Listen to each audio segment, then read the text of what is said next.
Are we in? Are we on? Are we over? Are we in? Are we on the way over? Are we in? Are we on the way over? If only I knew the first time I could be with you. Are we in? We on? We over? I've got to check because the comments don't come in fast enough, unfortunately. So I have to check on my own phone. I have to sit here through the advert.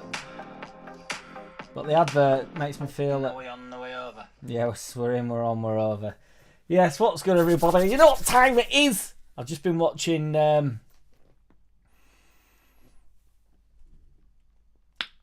Ridsdale. He's done a... Do you know, I've always struggled with Ridsdale's name. Because I always want to say... I know I spell it right and I know I say it right, but because I struggle with saying anything always...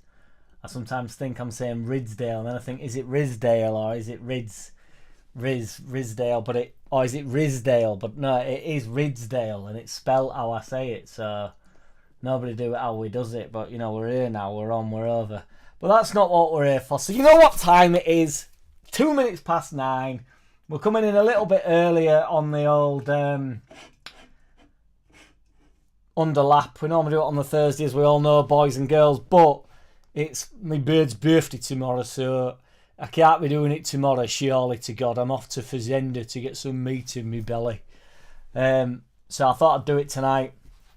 And then, obviously, next week we're going to struggle because my calendar's going to betray me here, actually. But next week, Thursday, is Boxing Day, and we have a game at night. So I will be watching the game, and then I will be working that night. And I can't do it on the Wednesday because it's Christmas Day and nobody's going to want to tune into that, including me.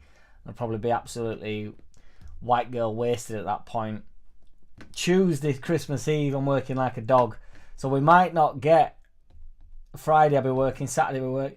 We might not get an underlap next week. But that's through no fault of my own. Surely we can all agree on that. I've been quite good with these underlaps. I've been managing to do at least one a week. So we might have to miss it next week, guys. But I'm sure, I'm almost certain you'll all recover from it. But that's not why we're here. We need to... Yes, Peacock, that's what we're missing. We know we're missing it. So you know what time it is? Get that badger. Oh, he's a bit lopsided. Let me move him. Let me get him sorted. I don't want to embarrass him. Don't want to bring him in all screwed up, do we? All scrunched over. Get that badger. In and on and over here. He's in, he's on, he's over, he's here. We love him. We had to move back to get his greatness in.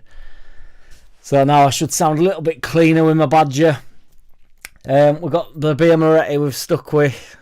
The small cans. I dissed them last week, but I ended up buying some more. So, you know, the webs we weave. So I'm going to crack it open. Well, what's good, everybody? What we up to? I've just been watching, as I say, Peter Ridsdale on... he's gone on TalkSport to talk about the horrific abuse, threats and violence that he faced after he'd all gone tits up as chairman at Leeds. Been quite an interesting listen, to be fair, but I'll try and be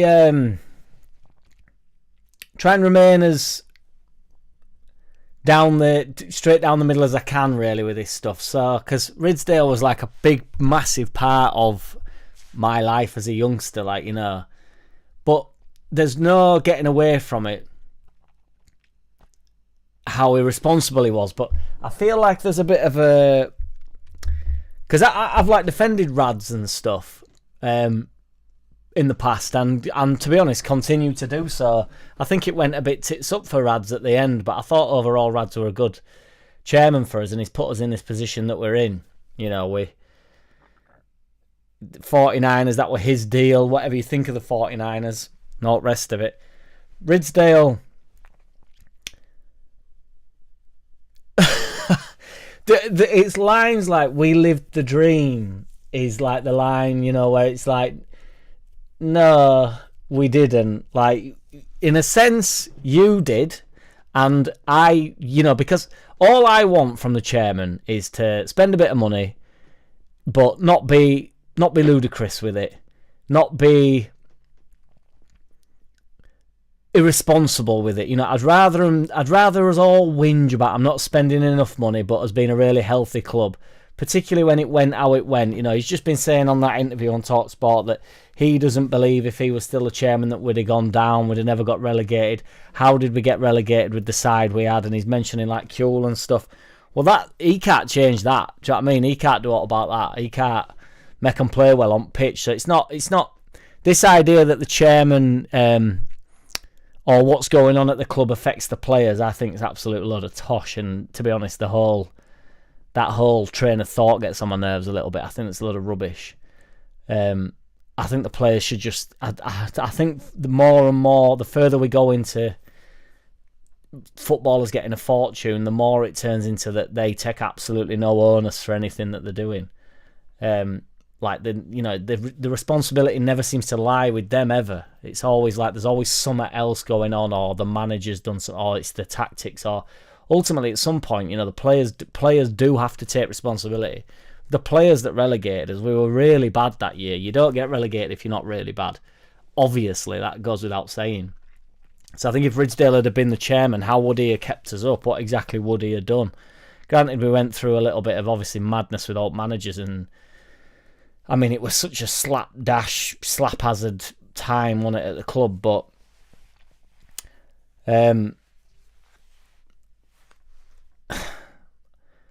ultimately, he fucked us, didn't he?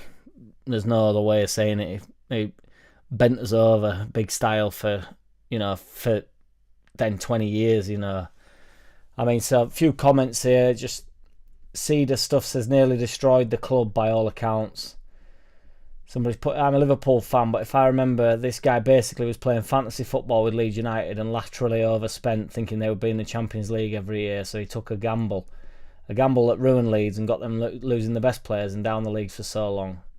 If it wasn't for the ownership, Leeds could have been in the Prem since. As I understand it, it was like they didn't care about hitting a wall money-wise. They were just so mental with money. I mean, the stuff about like the goldfish and stuff, I don't know if that's just a myth, but they're playing like 500 quid a month on to look after this goldfish and that. I mean, a goldfish, I don't even know how long they live, so I don't know how long you can... Maybe they spent 500 quid on goldfish and it only lived a month, I don't know, but... Somebody's put, because he said we were okay when I left, and somebody's put the foundations were already crumbling underneath you, arrogant and deflecting blame to the end. I don't think he wants to accept blame. He is a Leeds fan, so he says, which to be fair, I believe that. You know, I don't know why I said so he says. I'm sure he is, but somebody's put so arrogant, and somebody's put I don't know who he is.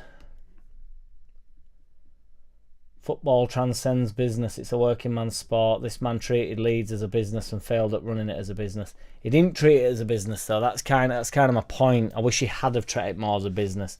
Saying that we lived the dream. He said that in his press conference, you know, when it all went tits up. He hasn't done that since, has he? You know, anybody can garner money. He got giddy with it. He gambled big style on getting us in Champions League. Whether or not getting us in Champions League would have, you know, where do you go from that? It's like, then do you go again? Yeah, it was Rad's Hank, yeah.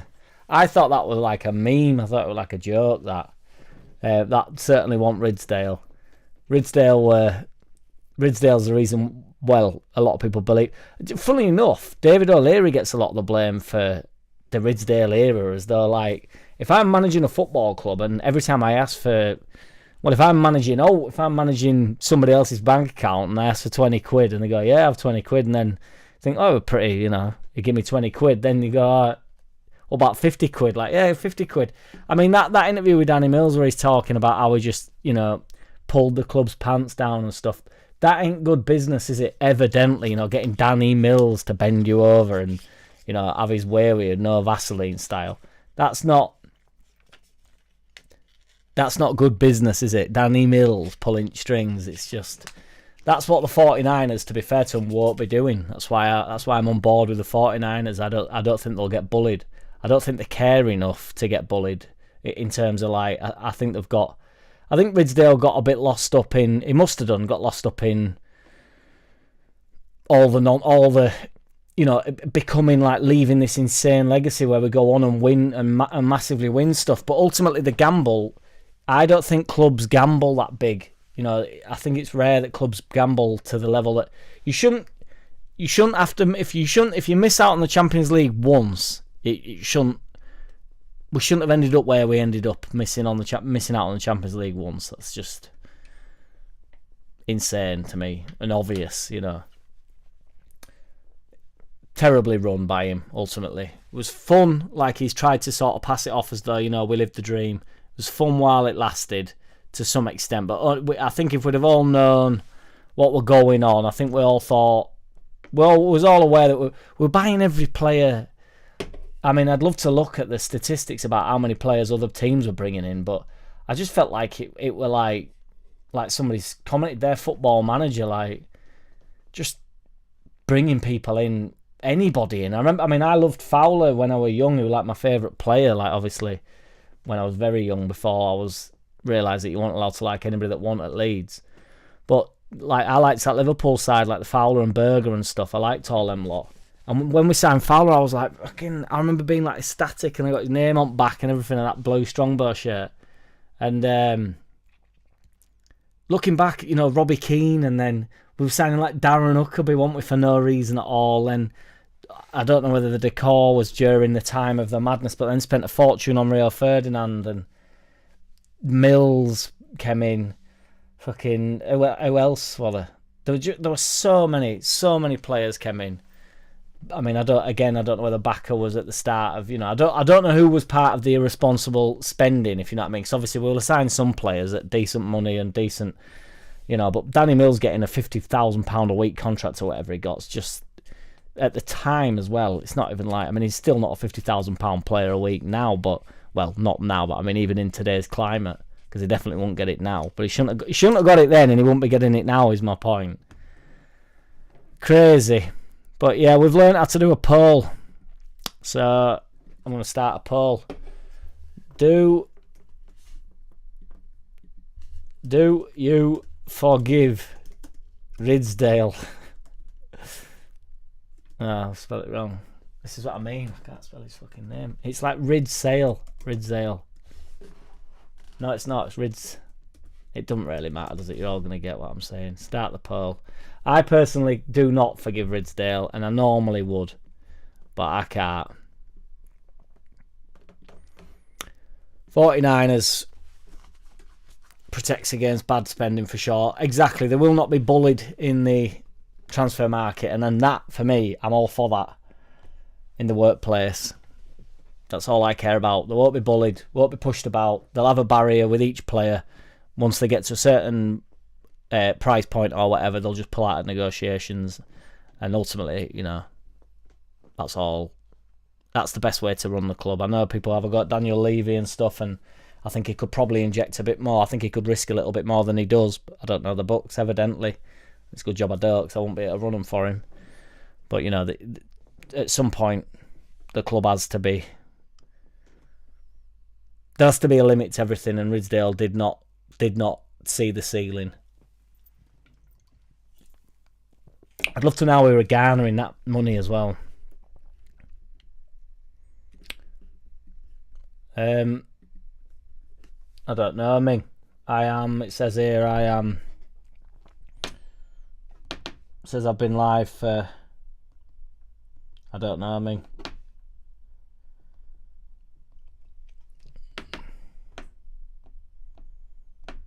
Oh, fuck knows. I don't know. I've been live for 18 minutes. 18 and a half minutes. He's caught up as lad. He's had me searching around, and he tells me that he's caught up as lad. But he's handing out memberships like it's Christmas, Santa Claus again. So 100% on the nose. We've only had 5 votes, but I think it's unanimous in it. I don't think anybody's coming in with a yes. Unforgivable what he did. But yeah, we've got loads of transfer stuff to discuss, boys and girls. So, because obviously January is amongst us, and there's some Bamford talk, some Pascal Strauch talk, even some Wobber talk going on. Wibbly Wobber. Kelleher, and the Meslier debacle.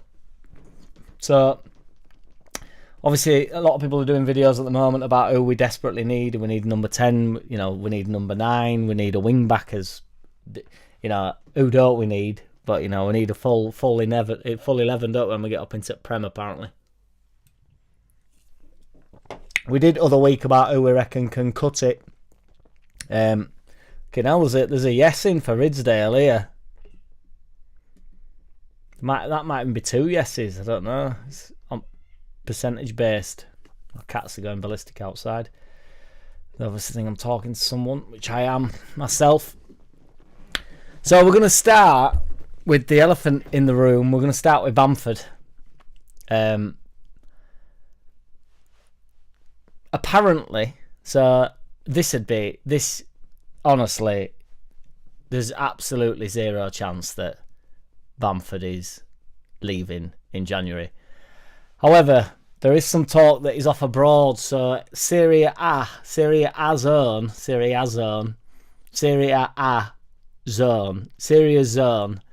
There's an Italian side called Genoa, who are probably a bit shit. Let's have a look where they are in league. Who are allegedly interested in him. They've had some investment or something. The 13th in Serie A. So let's have a look. 20 sides, the 13th. To be fair, they're just below Roma. Roma have fucking fallen off a cliff again, haven't they? Roma used to be mint when I was young. I used to love them with Totti and stuff, and now... But mind you, the league's all over the shop, to be fair. Like Juve 6th, AC Milan are 8th, Roma 12th. I know Roma haven't been good for years, to be fair, but Lazio 5th, Fiorentina. It used to be a mint league, didn't it? That I used to love Serie A, but it's gone tits up. There's a few yeses in for forgiveness towards Ridsdale. I'll have to send him the poll. He might appreciate it. So this Genoa, I don't know how to say it. I don't think he'll leave in either, Peacock, but we'll get to Mez. We will get to Mez. There's no chance. There's no chance, I believe, that Bamford will be going. There's also talks that he's off to Wrexham, who are, again, I don't know who's up top for them. I don't know what goes on at Wrexham. They're obviously doing well, aren't they? I think, are they top at league? You know, I mean, there's been some talk about whether that'd be a good signing or not, and ultimately, the third in league, they got the 2 points off top in League One. That would be a good signing for Wrexham. You know, I don't care what anybody says, but the elephant in the room is my beliefs. So, and I don't care. Bamford we will need Bamford. He will something. There'll be a big moment for Bamford this year yet again. He will do something for us this year. He'll have a run of 5 or 6 games, then he'll get injured, and we'll just have to all take it on the chin. But ultimately, for them 5 or 6 games, he will be the Goliath that he can be, and then we will all. Twitter will go silent, and we will realise once again that he's probably still the best striker at the club, and then he'll get injured, and then he'll go back into ridicule, and we'll all go mental again. But for the 5 or 6 games or the 10 games where he contributes 8 goals and he's like, oh, he's up to speed, and you think, oh, this is actually, you know, this is the Bamford that, you know, that we all stay quiet about. So I personally certainly was Bertland. There were no goal like that. That was a right moment. That when Faka knew what he had on his hands as well, because he did sort of smile it out. It'd be perfect for Wrexham. Well, he's a championship striker, whether we like it or not. I mean, he'd rip it up in league. It's just his fitness. The reason why, you know, I sort of tire of defending him is because the fitness does become an issue, doesn't it? But ultimately, I do believe he's probably the best striker at the club still. I can't help it. I don't think Joseph... I think Joseph's obviously got a higher ceiling than Bamford. Bamford's certainly on the decline, just due to his injuries and the fact he's 31. Joseph could go on to that level, but Joseph isn't as good as Bamford right now. Fully fit Bamford, he isn't. And Peru is a decent finisher and stuff. He's probably slightly better at instinctive finishing than... Well, he's definitely better at instinctive finishing than Bamford. but I don't think many are as good as Peru, to be fair, in terms of instinctive finishing. But Bamford's overall play is the best striker we have. I do believe that. So, and I'm aware that the thing is, as I've spoke about before, it's the nuance. Because people say, "Oh, you care about, oh God, you'd bring Ayling back, wouldn't you?" Like, well, I actually said, we were looking for Ayling's replacement for a while, and I think we found him in Bogle. I think Bogle's improved, to be fair. I thought when he first came to the club, I thought he looked a bit off the pace, which I've spoke about before, but there were just a few moments where I just thought he's either getting used to the system or he just looked behind the play a lot, like Nonto having to hang on to deliver ball to him and stuff, like to lay it onto him. But he's right up to pace. He's still a bit shaky at defending, but we don't really defend a lot, do we? So we don't really need to. Ming says the Bamford debate is dead and boring. We have to move on. Well, this is my point, Mingy. So I agree that we have to move on. The problem is, until we've moved on, there is no moving on. Ultimately, Bamford, I still believe, is the best striker at the club when fully fit. Now, you can think that I'm a lunatic for that if you want, and that's fine. I'm not on about you, Ming. I'm on about everybody. You can think I'm a lunatic for that, and that's totally fine. I'm happy to take the lunacy tablet. But if that is still true, then that's also the problem, innit? Yes, Arse Ripper. Yes, the 78 RPM saviour. The problem is I don't think there will ever be 100% fit Bamford again. I think he's broken. Agreed. I will close on the Bamford thing, just trying to finish my sentence, trying to articulate where I'm at with Bamford. There's nothing... Bamford, a fully fit Bamford, even though we can't get a fully fit Bamford, I agree we can't get a fully fit Bamford, is the best striker at the club. That is both the problem as it is the cause or whatever. So Bamford, if that is the case, which I believe it is the case, is no good. That's no good. We need to replace Bamford, but not... We've tried, we've done Peru, we've done Joseph. I think he's still better than them two. That's a problem. I think we need to move on from Bamford, but we haven't, and we can't at the moment. And we did sign, whether you like it or not, we signed Perisley. And, I know he tried to play him in the 10 role, and then when we had Rutter went and they swapped, and it ended up being Peru. And then we found out that Bamford and Rutter was actually a better partnership than Peru and Rutter. And then, he went on that 10 games where we looked unstoppable. I agree, Arse Ripper. He's the best in Europe. It's that simple. A fully fit Bamford is the best in Europe. I know I've normally got, because when I'm live, Andy, I need to put a compressor on it, but again, it's on my to-do list, which I do now, but I don't want to do, because if not, it does distort the mic. But if not, I'm really quite quiet on the old. I need to check my volumes. To be fair, hang on. It's the best in Europe. Yeah, see that's a healthy volume in it. We've got it at a nice volume there. So yeah, apologies for when Angry Mad comes in and fucking distorts the microphone. The bastard. Dan Treeby. I've only had 2. I'm on 2 at the minute, but I've got 4 lined up. But they are only little ones, so 2's only 330. So you're talking 2's just over a pint. So 330, 660. So what's that? A pint and a bit, 5, 6, 8 in a pint. I can't work that out at that point, but you should be proud of me that I know that there's 5, 6, 8 in a pint. Traditional.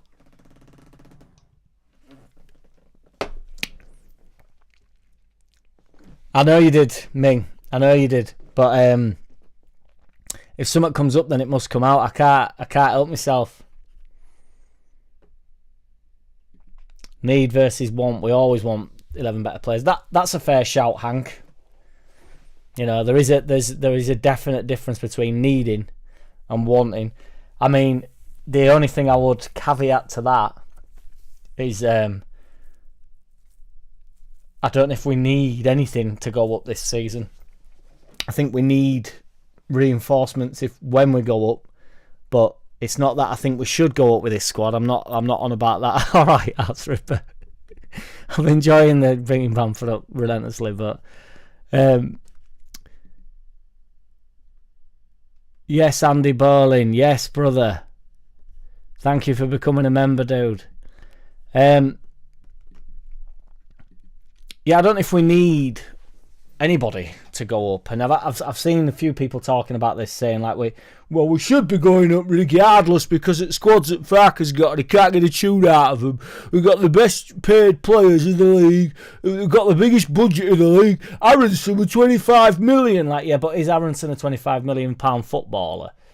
As I've said before, you can waste money on anybody. You know, that's what I don't think the 49ers are doing. So are you suggesting if you spent 20 more million on Tanaka, would you get 5 to 6 Tanakas out of 25 million? No, you won't, would you? You get Tanaka at a really cheap price, you get Nonto at a really cheap price, and they end up being 25, 30 million pound players. You can pay 30 million for a bag of shit, and it doesn't. Ass ripper. I'm not saying. Are you listening to me about Bamford? Do you think he's the best striker at the club, or do you think Joseph or Peral Perisley? Do you think one of them's better than Bamford, fully fit, or not even fully fit, just able to play 90 minutes?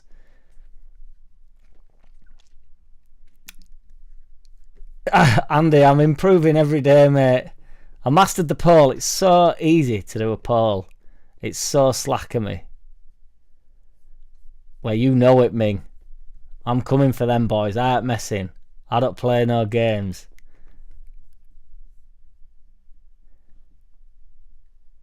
Oh, Dan Treby. We're going to talk about that right here, right now. There's a poll coming up. So we'll keep the polls rolling. We've only had 20 votes, but we've got 26% people forgive Ridsdale and 74% don't forgive him. I'm a not forgiver, but there's more forgiveness in there than I'd think, really. Do you think you get a couple of Tanakas for 25? I want to hold on to that thought. You can't rely on Bamford to be fit enough. I agree, but I think you can rely on him to be good enough. I honestly do. But we're going to do Pascal. We're going to open up another poll because we're pollers now, guys. Polaristant. So Pascal, Prem quality. Oh shit! Hang on. This is a good one. So thank you, Dan Treby. I'm going to add an option to this because I can do that now.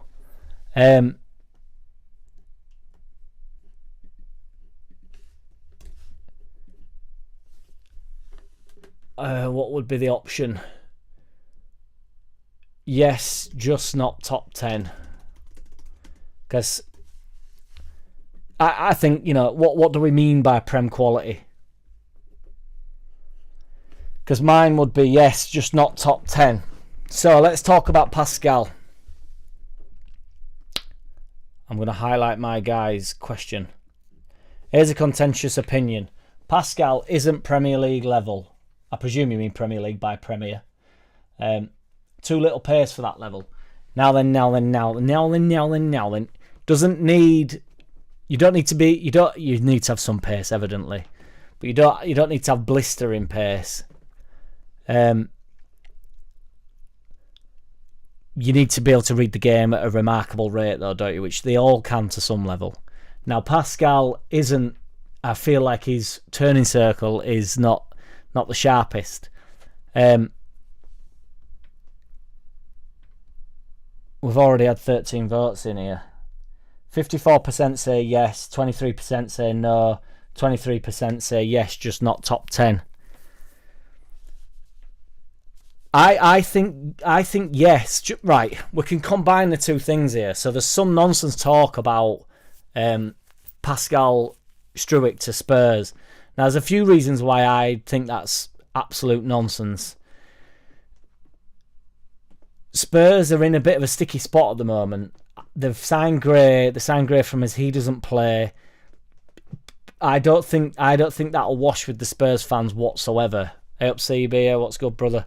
I don't think that'll wash whatsoever with the Spurs fans at all. I've just spoke about spending money Ridsdale style, but Levy's careful with his money, but I don't think he's going to want to push his luck to that extent.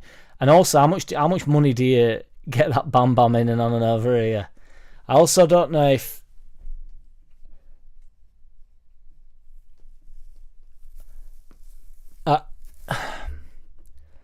how much money would you get for Struick? The thing is, he's not going in January. They won't sell him in January anyway. 20 votes, 65% say yes, 20% say no, 15% says just not top 10. So I've said for ages I'm not 100% certain on how good Pascal even is on the ball. Arse Ripper says Pascal could be Virgil van Dijk in 5 years' time. I can't see that. CB says Carl Pearson buying expensive goldfish was not going to make us successful. No, I must agree with that. You think Pascal's worth 30 million, Andy? I don't know about that. Keep the votes coming in, guys, because once we get to 25 votes, I'm going to go to what we reckon he's worth.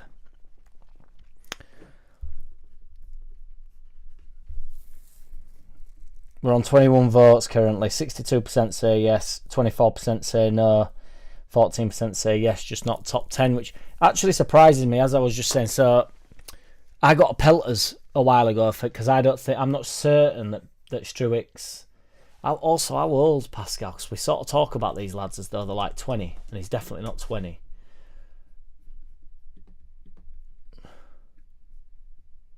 $25. Do you know what I mean? Yeah. Again, not in his prime as a centre back. You know, you'd think sort of 28, 29 would be his prime years, but he's not far from it. I like Pascal. I think he's mint. I think he does the bee's nurse at Championship level. And I think when we go up, he'll be brilliant for us. But, you know, everybody bangs on about these players that are going to take us, like, what to what level is he going to take us? He's not going to take us to... Who's going to be with us in Europe, do you know what I mean, in 3 years when we're pushing for Europe? Maybe he is. I don't know. Maybe as the game sort of speeds up in the mind when you go to Premier League, but slows down possibly on the pitch in terms of like ferocity. You know, the Championship's a much different level in so many senses. It's a totally different type of football, and we actually try and play like sort of the Premier League way a little bit, don't we, in the Championship? Whereas, you know, like Sheffield United are playing the Championship way and doing well at it, but that will fall short in the Premier League. So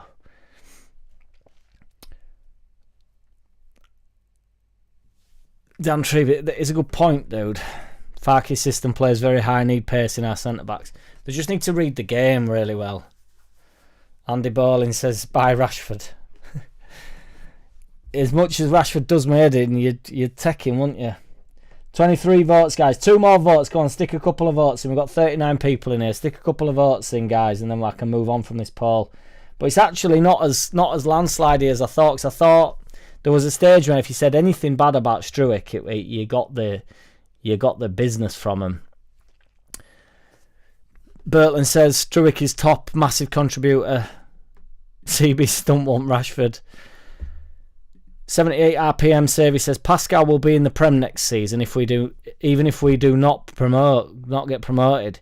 It'll be good for Spurs. They have been using Archie as cover at centre back, but won't sell in January. We are promoting. They've not been using Archie Gray at all, though, have they? In fairness, but that, to be honest, that was expected off all of them. I'm surprised any of them are getting any minutes. It's a mental signing. I was surprised when they came in for that dummy money, for Gray, to be honest.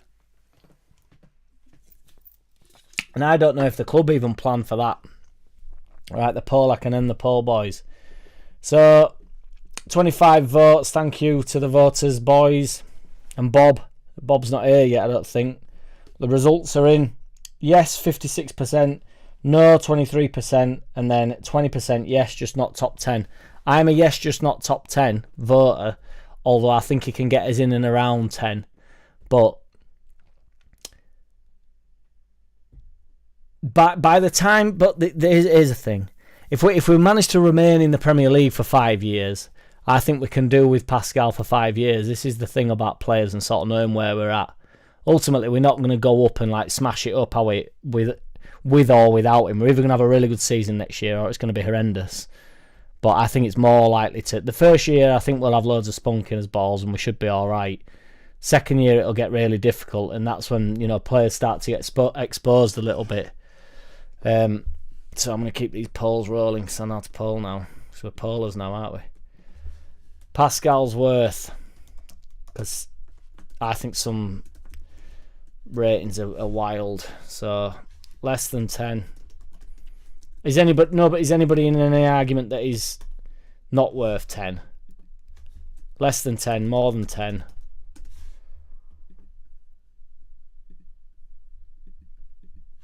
$10 to 20. 20 to 30. I don't. I'm gonna put it just for... Oh, I can't. Oh, should I do... Oh, fuck it. Nobody thinks more than 30, do they? If they do, you'll just have to comment. I mean, no, to be fair, I've not... Oh, hang on a minute. Let me get rid of this poll. I fucked this up like a right wanker here. Oh, the votes are coming in as well, boys. Hang on. Sorry, boys. You've all gone in there as well, legends, but I want to get that right. I want to get... Because I think there's some people that rate it super high. Pascal Worth. So, up to 10.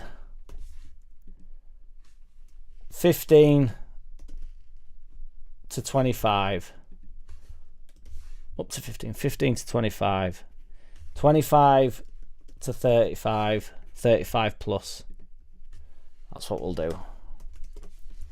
Then we can get in and around it a bit more there, can't we, boys? Because I think, you know, you could get 25 mil. Potentially. Second year for Pascal. Sakamoto says 15 to 18 and I'll throw in a set of wooden ladders. I don't know to what extent that means, but it tickled me, so thank you. I cannot... Anybody that goes more than 35, I think is... Oh... There's people going in more than 35. It's wild to me, is that. I think 15 to 25 you could get.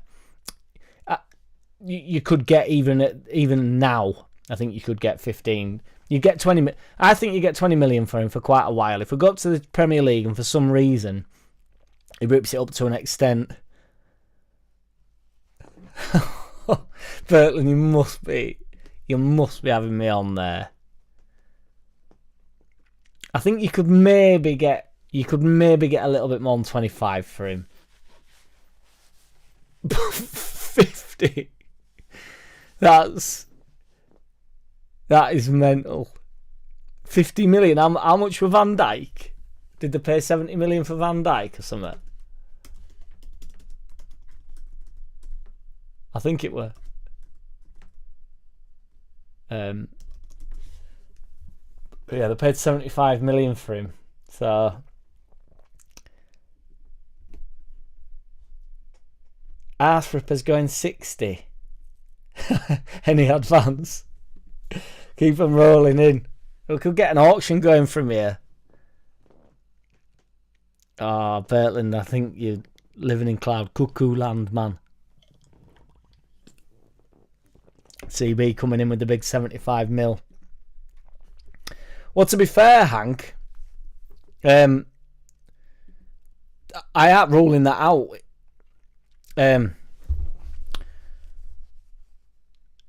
Because obviously, if a wild offer comes in, they will sell, won't they? Why won't they sell?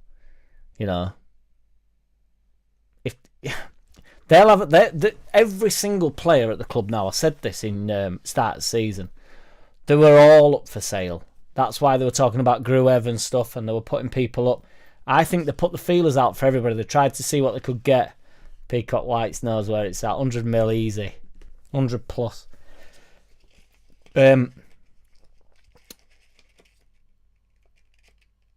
they were all up for sale. Any single one of them could have gone, and I think they offered them all out to different clubs just to see.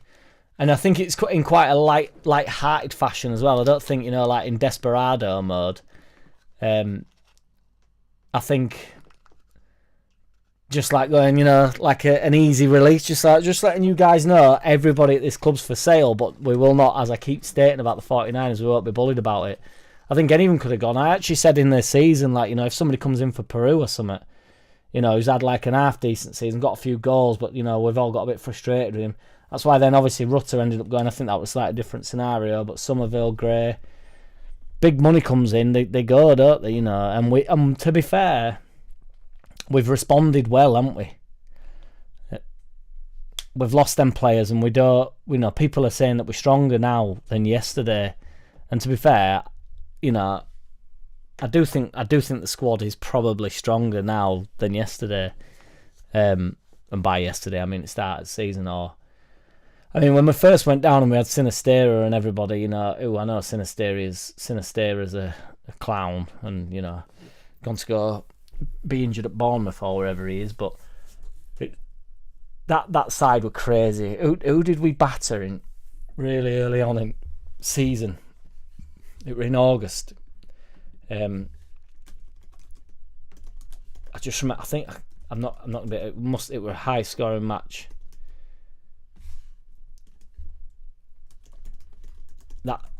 That stat lineup, that's just before they all left, wasn't it? I can't remember who it were against. My memory's so bad.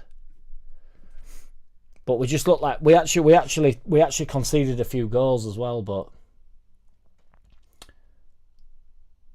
I'm never going to be able to find that. Does anybody know who that was, so I can look at the lineup? Really early on, it were bank holiday weekend in August. I can remember all that stuff. Just can't remember who we were playing against, but it were like, I don't want to say 6-2, but a really high scoring game. And I don't know if Sinistera scored or not, but he played well. I think he scored. If he did score, I might be able to find it.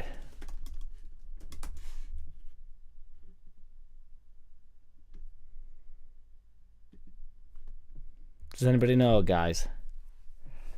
Help a brother out here. I want to look at that. I want to look at that squad. Yeah, he scored in one game, it says here, so.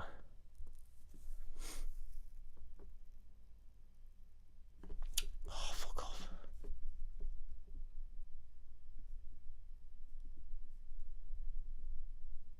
I'm not going to be able to find out. Anybody know?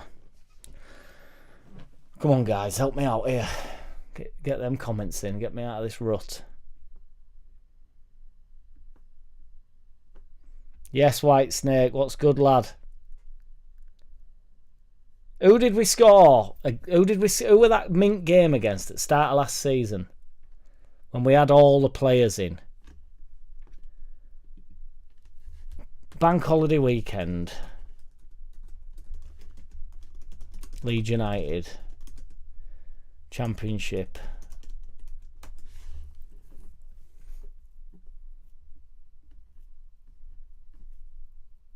I don't know. Nobody's helping me, so can't be helped, won't be helped. I'll just spit dummy out now and just like get back on me and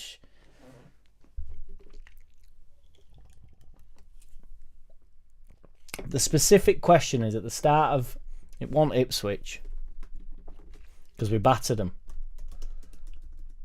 Unless we battered them early on in the season, did we? No, that were in December.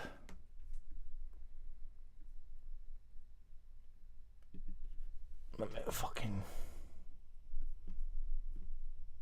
That was a good game though. Last season, yeah. So it were bank holiday right at the start of last season.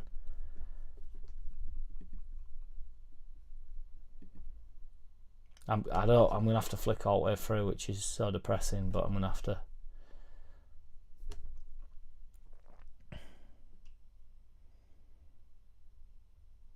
It's Wednesday, Joe Depp. Yeah, it's my bird's birthday tomorrow, so I'll be out tomorrow night. So I thought I'd jump in.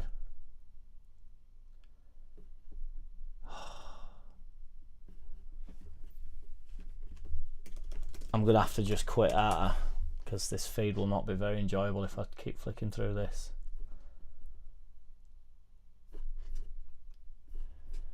Right at the start, August. Anybody that hangs in with me here is absolute G. Oh,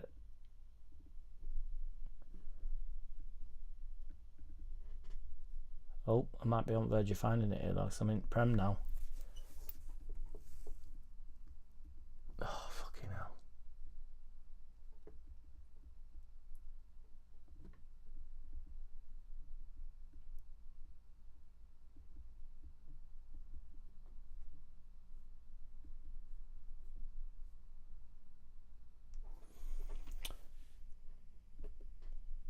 Oh, I don't know. It's going to do my head in though. It's going to do my head in.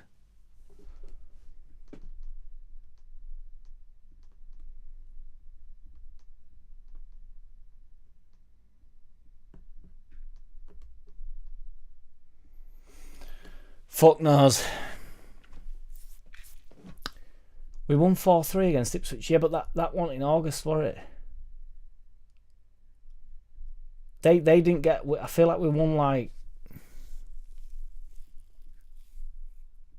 January, February, March, April, May, June, July, August, September. Oh my god, dude. You absolute legend, dude. I'm so sorry, yeah.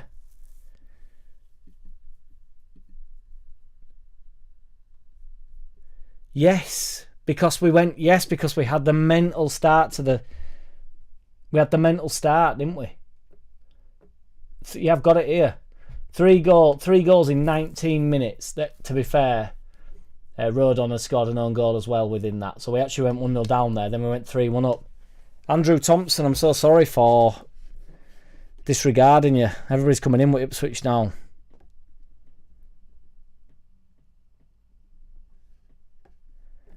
But let me look at that lineup. So, because that's crazy.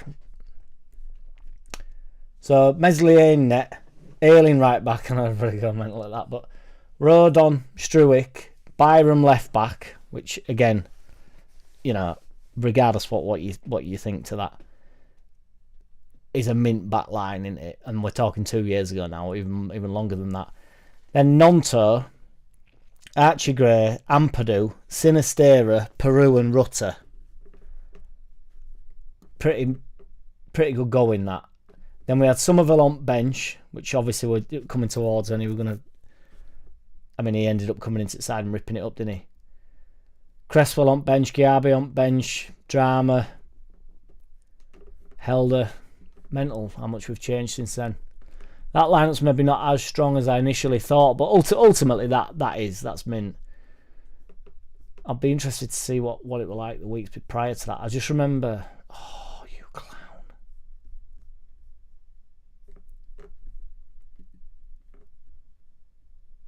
Oh, it's gone back into present day. Fuck it. But yeah, pretty good lineup. What a mental game that is. They scored in last minute, yeah, so we were 4-2 up, and then they scored in last minute. But Sinistera scored a mint goal, didn't he? Scorer of great goals, but not a scorer of a lot of goals. We're at 25 votes, guys, so I can end this poll and we can move on. The results are in. We've got up to 15% is...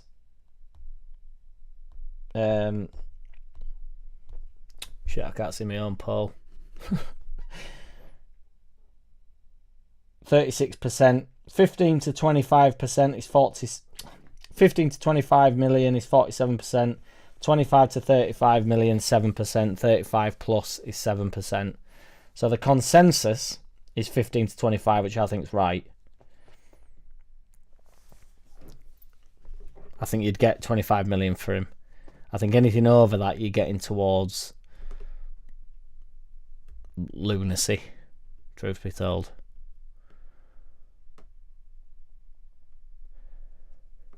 Pascal will not go to Spurs in January unless the fee is ridiculous, which it won't be.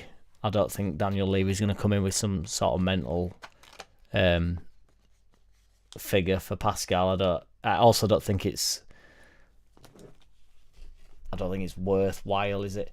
I mean, Spurs are in a bit of a... They're not in a great place, are they? To be fair. You know, he's getting loads of shit, isn't he? Postecoglou. The 10th in league. I know I spoke about this the other day. I think I was live when I spoke about this the other day. But Man United 13th. Newcastle 12th. Tottenham 10th. Crazy bottom half. Everton 16th. Leicester 17th. I know Leicester have just come up. West Ham 14th. Crystal Palace 15th. It's like... You know, there's some high-flying teams, really, that have sort of, you know, not traditionally big teams, like Bournemouth, Notts Forest are 4th. It's insane.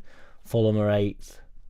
Brighton obviously been decent for a while, but they're 9th. Brighton will collapse in next 4 years, and then they'll be forgotten about, and everybody will go back to normal with them. Southampton are coming back down out of 5 points in 16. One win in 16 games is...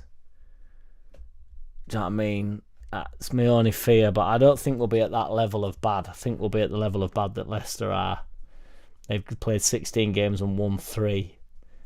That's the reality of probably what we're facing. If you look at the 3 teams that came up, between them in 16 games, they've won 6 games between 3 teams in 16. So what's 16 times 3? 32. 38, 48 games, and they've won 6. That's 42 games that you've had to watch if you watched all 3 teams. 6 games in 42. If they'd won 6 between... So 3 teams, if they'd won 6 between them, they would only be 12th. Fuck. You know, and it hasn't been that much of a mental season in terms of winning. Like, you know, Liverpool have, I say, only won 11 in 15, but, you know, normally that's a lot higher at this point, you know. Like, normally Man City, you know, or maybe they've lost at this point, maybe 1 game, but normally, like, majority of the games are won out. There's sort of 14, 15 games. Arsenal have been the same historically. Arsenal have won 8 games in 16 this year. That's really poor for them, how they've been past few years. Saw a thing about Klopp other day, like making a joke, like saying as soon as Man City's Pep Guardiola sort of fall off, Klopp in there, like imagine how angry he'd be.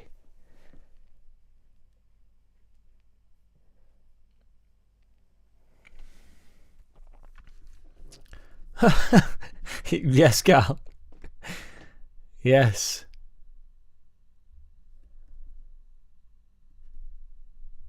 What rap are we on about here? What are we on about here?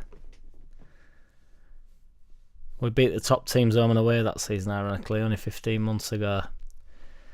Well, I think we're better than all them teams that went up. We're just, apart from Southampton, who allegedly had our number.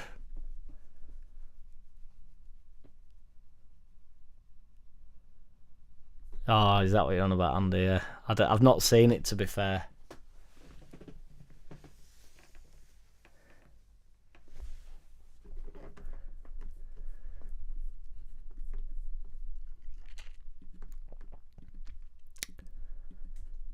Yeah, the Spurs aren't going to sign. A 10th in league Spurs are not going to sign a 2nd in league championship centre-back, regardless what you think of Struick or Pascal, whether you think he's worth 80 million or 2 million. It's not. That ain't going to happen. Shall have a little listen to Ridsdale? Disastrous on my part. I mean, it's shocking for me not to see that in my own children.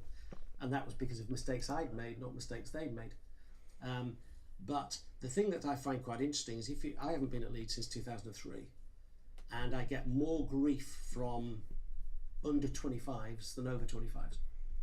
Imagine entering your name. Do you know what I mean? It's just like a victim's complex they've all got all the time. Like, I get grief. Like, it comes with territory. I get, you know, on this tiny little platform, I get grief. Do you know what I mean? I had somebody comment on one of my hip-hop videos the other day saying, this sounds like a bowel movement or something. And there's no getting away from it. That type of comment resonates with you for longer. That's why the trolls come out, don't they? And they The trolls come out large and hardcore. It's bigger than that, Chris. It's large. That's why they come out in the droves and give you shit. Because ultimately, I'll never forget that guy that said, this sounds like a bowel movement. But I think what got me the most with him, he was called Summit, whatever his name was, like 1996 or something. And I just thought to myself, fucking hell, man, he's too old to be sort of, coming for me like that with that. It's like if you haven't grown up at that point where you're not still trolling people. I don't know. I don't get. I understand the reaction that you get, and it's people like it, don't they? It's like my man Painter 11 here. Wake up, Jack. Bamford Messier gets shut. So I mean that's not a troll. That's fine. I don't know why he's telling me to wake up. He's obviously not watched the start of the video. I've not even discussed Meslier yet. I think we're on that height where we just read the title and then he's coming telling me to wake up. It's just interesting how people like sort of talk to you via. I mean, I know we all know this. This is not new news. Going on Twitter and giving people shit. And that, I'm as capable as anybody else. And I mean, I don't give people shit, but I'll be a bit more jovial, a bit more daring, or a bit more testing, or whatever. Trying to, I don't know. You're just very aware that the other person can't see you. Whereas if you stood on a train with somebody, I don't know, Painter 11. Maybe he would just come straight up to me and go, even though I don't know who he is and I wouldn't recognise him, he'd go, "Wake up, Jack. Bamford Messier get shut." And I'd be like, fair enough, dude. Like, what the fuck? You know what I mean? It's a strange interaction, but it's the way of the internet, innit? So for Ridsdales, we're going, I get abuse and stuff. Like, well, you did sort of send us into the oblivion, didn't you? And got us relegated. Ultimately got us relegated. Put us in the worst financial state. Made us a mockery. You're going to get a bit of shit at you just the same, It's like... I mean, it's a really hard job, evidently, but don't ludicrously overspend would be my advice. And then, and get out while you can. I don't know.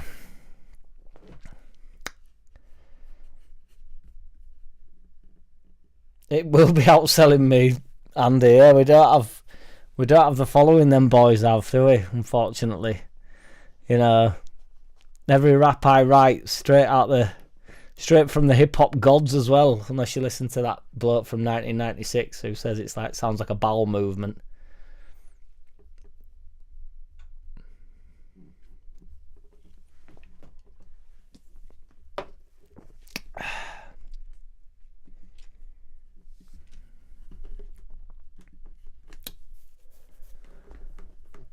So, while I'm on my wake up, while I need to wake up,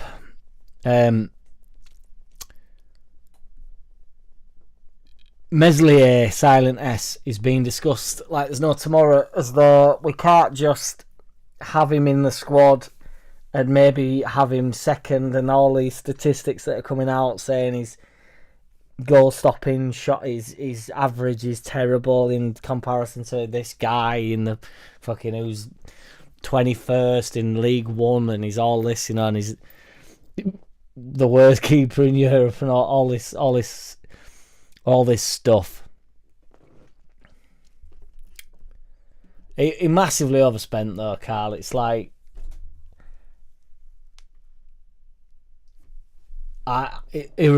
irresponsible beyond all recognition. Like I say, I can put up with it more when I just think the club's been run well, but we didn't know how bad it was being run.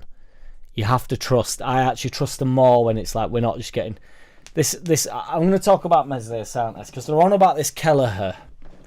Now, Kelleher is not coming to Leeds United, guys, under no circumstances. What is it, right? Why is it? Now, I know Kelleher's flavour of the month and we all have to love Kelleher. But what is it where somebody says Kelleher's potentially available? You are aware that Liverpool are top of the league in the Premier League right now, and he's played a substantial part in that as Kelleher. Why do you think he's coming? We're not in top of the Championship right now. Why do you think he's coming to Championship Leeds United when there's an argument at the moment whether Alisson should just walk straight back into the side or not. I'm not sure whether he has. I think he played in a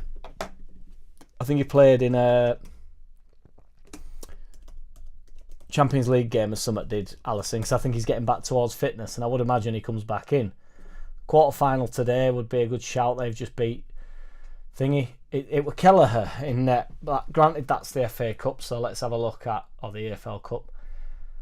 Let's have a look at more matches that they've played. Last game against Fulham, where they drew. So somebody's conceded 2 goals. Some shit cunt. It was Alisson. So they've obviously brought Alisson back in, have they? Let's have a look at Newcastle, Liverpool, where again they drew. See who let in 3 goals. Kelleher. So, I don't know. Again, I don't know whether he's rotated.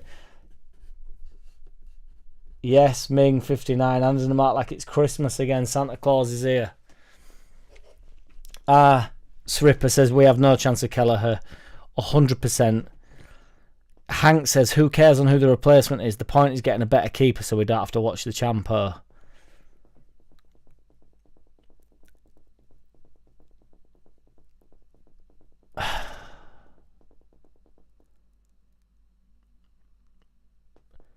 Meslier, I will say his name correctly. Meslier, silent S, will get us out of the Championship, and he will be our Premier League goalkeeper for at least a season.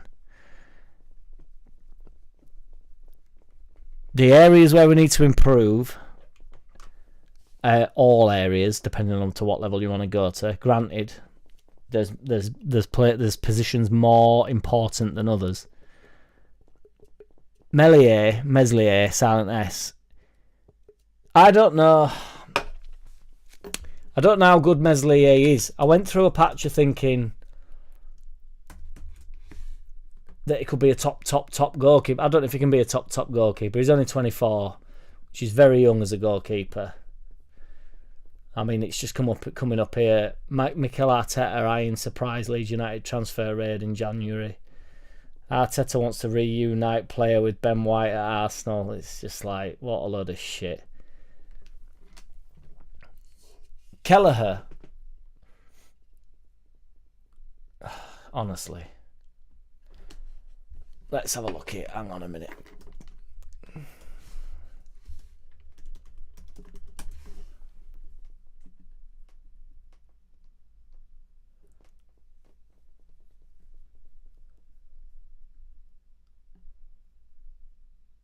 So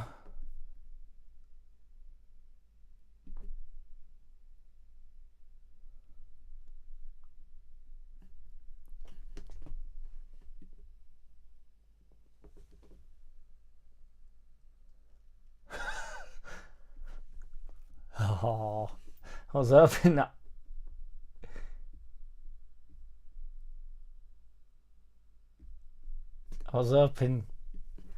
oh, that'd have been well funny to put on there, but no dice.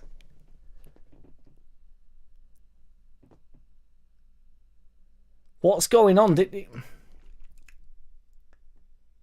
he make a big mistake? I've not seen this Newcastle game.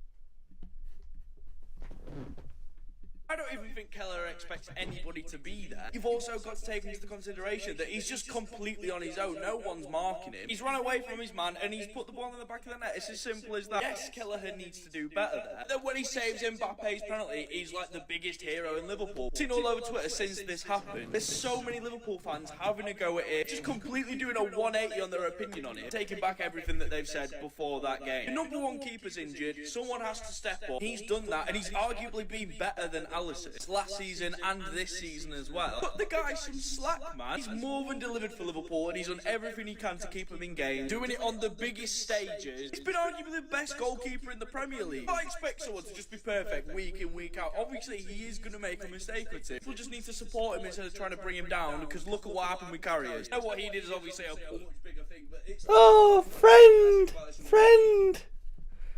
He's a Kelleher supporter, so Kelleher's done something. It's been a big mistake. You can't do that at this level. You boys should know that by now. You cannot be making errors like that at this level.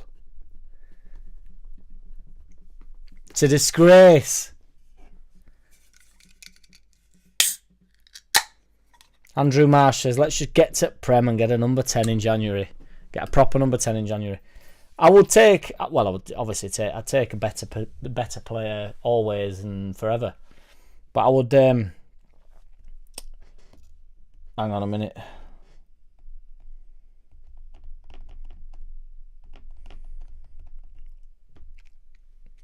A 10 would be, we do need a 10, to be fair.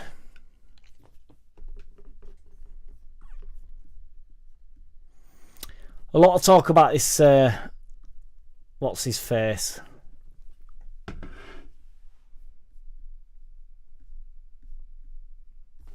Bloke that, hang on a minute.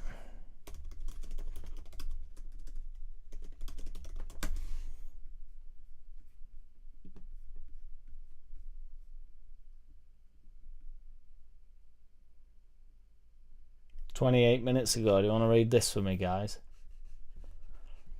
This is what my life consumes of before I do videos. Just flicking through this shit. Marching on together, Leeds news. So met what you want of that. Leeds to seal Bamford exit in January. Wages can fund replacement signing. Patrick Bamford has struggled to find any sort of rhythm since Daniel Farke arrived at Leeds United. The 31-year-old has only managed 192 minutes. Now, this thing about the fact that he's only managed 190 minutes or whatever, that's a decision made by man Faki. That is not. If Bamford is our best striker, as I explained, fully fit. Buendia, yeah, we're going to talk about him, Andrew Marsh, yeah. Having suffered multiple injury setbacks while attempting to fight spot back, I just don't think Farke's in a rush to get him in the side. I think he's aware that he's going to be unfit for large portions of the season. So what's the point in sort of trying to rush him back? That's why he keeps giving him little bite-sized. Let's see what it says. He's fallen down the pecking order at Ellen Road with Joe Peru and Matteo Joseph Preferred through the middle, while the likes of Dan James, with the player taking home a wage of £30,000 a week, which, you know, that's speculation, but I would imagine it'll be high because when we went to the Premier League. Yes, Jamie Tobin, thank you, dude. Thank you, man. I appreciate you.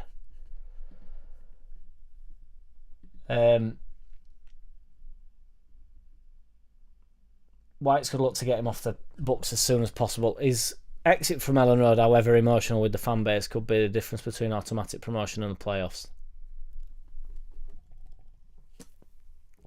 If Leeds can find a new home for the 31-year-old, the recent links with Maccabi Tel Aviv's Don Turgeman makes a lot of sense, though. It's understood to require a 4.1 million transfer fee. The Israeli have been banging on about this fucking Israeli fella, aren't they, for donks? Can't be asked with Twitter erupting again like it did with Solomon. Like anybody cares about who player fucking where a player was born. Turgeman's experience in Europe this season, he could be perfect replacement for Bamford. But replacement for what do you mean replacement for Bamford though? What, the third striker? If that's what he is, I'm being deadly serious now. As a third striker, you're going to get a better third striker than Bamford. I'm being deadly serious. Let's have a look who Dor Turgeman is. See what, you know, because I know he's not.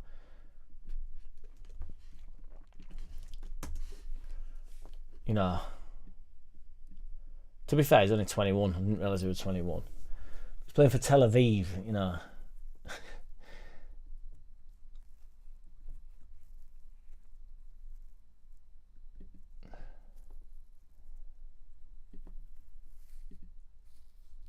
There we go with insane highlight reel, as you always see. Edge at box, Predator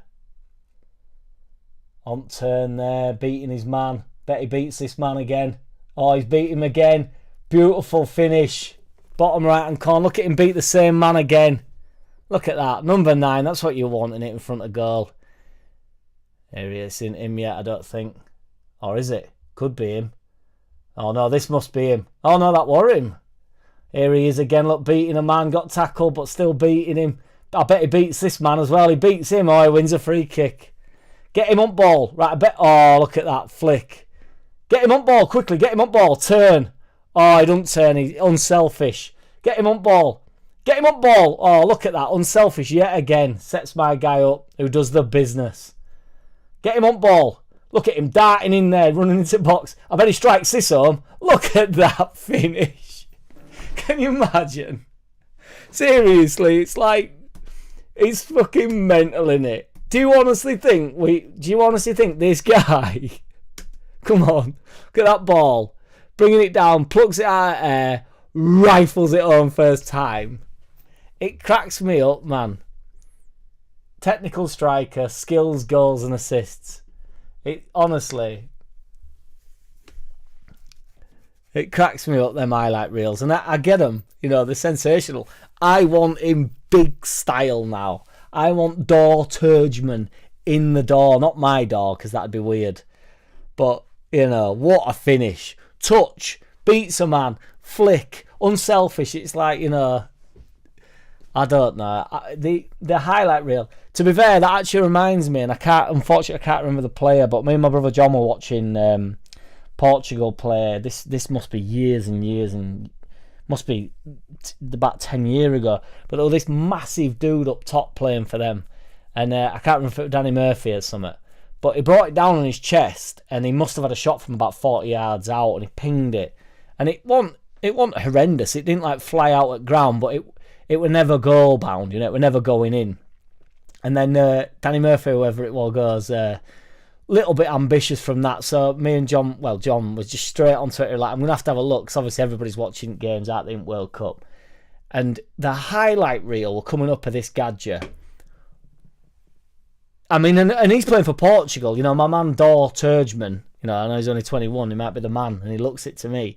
But this guy's goal reel is like, he should shoot every time he gets the ball based on his goal, on his highlight reel. It's mental. It's like a Roy Jones Jr. knockout reel. It's some of the best shit I've ever seen in my whole life. So somebody just put, I think you've been a little bit harsh on him there, because that is a legitimate, you know, he does banging 40-yard goals, basically. It's like telling Gerrard not to shoot from edge at box, is what I'm saying. But if you don't know who Gerrard is, you'd go, that's a bit ambitious, isn't it? And then if you go, have you never watched Gerrard before? Because particularly in World Cup, when you're playing for Portugal, you're a decent striker, aren't you? I don't know who he is, in fairness, you know, but I don't think they were that strong at the time and all this stuff. And it, you know, he might have been their second striker. But regardless, you know, it's just interesting how people can then go the other way with it. There's some Chris Wood talk here. J298 says we need a goal machine.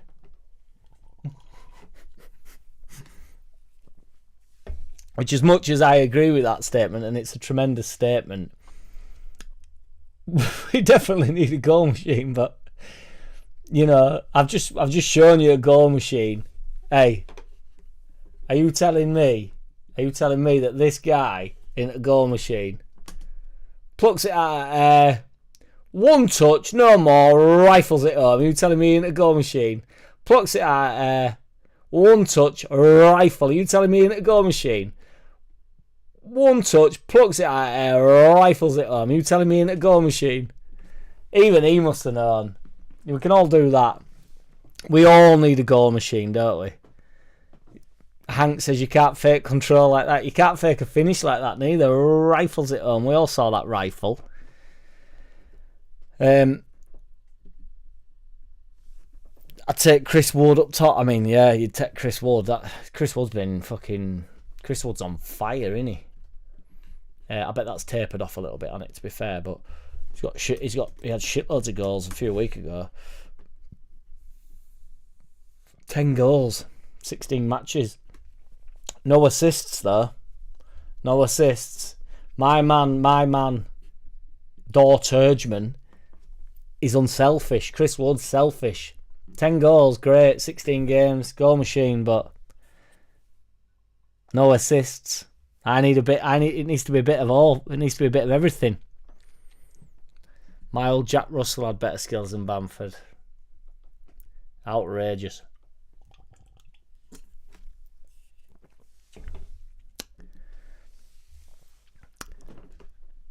.78 RPM says, Joe seems to think this might have legs as it was in the Mail, who apparently have been very accurate since the 49ers took over. I don't know whether it's got legs or not. I know who has got legs. My man Dor Turgeman. Some legs and all, and he plucks it out and rifles it on. We've all watched that. We all saw that. Yes, CB. Perfectly. Not trusted an highlight reel since I saw Christensen's. Tell me about it.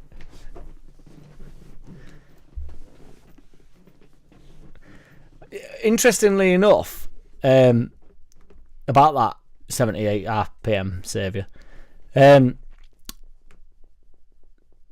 watching Overlap, not the Underlap, and they were on about who's like the biggest surprise package this season, and a lot of them said Chris Wood. And to be fair to Roy Keane, he actually said, and I was on board with it, because he were like, no, Chris Wood's always been good. Like he's always been like not a top player. I can't remember exactly what he said about him, to be fair, but it was something along the lines of like, no, like Chris Wood's. And I agreed with that. I think it's a bit harsh to suggest Chris Wood's been proper decent. You know, the reason why Newcastle signed him when they'd got the bundle of money. Granted, he was never going to stay there, but in terms of like, I actually thought that was a good signing on the basis that, you know, that's what. Well, shit is as shit does, but that's the type of signing you want. That, to be fair to like Mark Hughes, when Man City got all that money, I know they got Robinho, but that's when he signed some right players. Sound like Company, and then the mind does go dry. I think he signed Gareth Barry and stuff. So it was like, you know,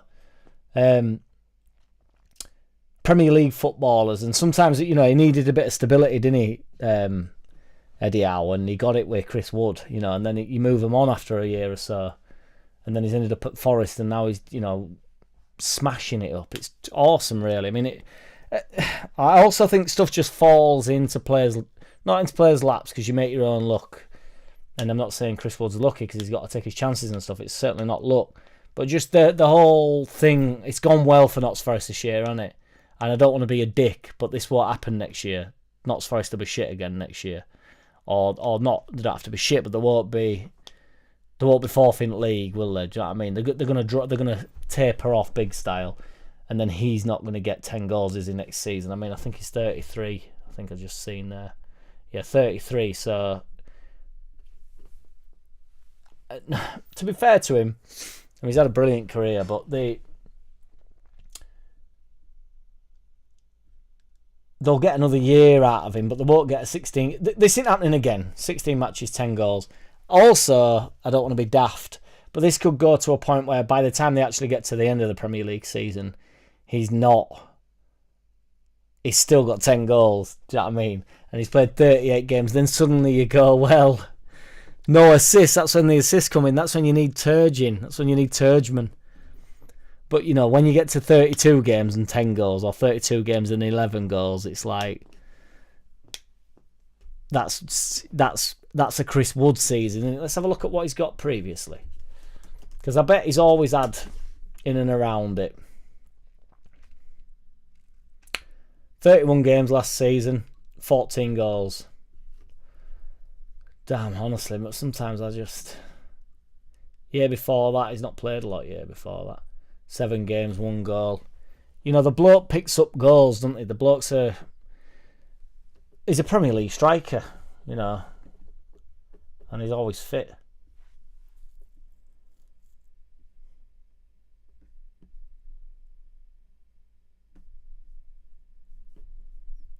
Where do I get my years from here? So, yeah, so 10 goals obviously this season in 16 games thus far, but he might not get many more.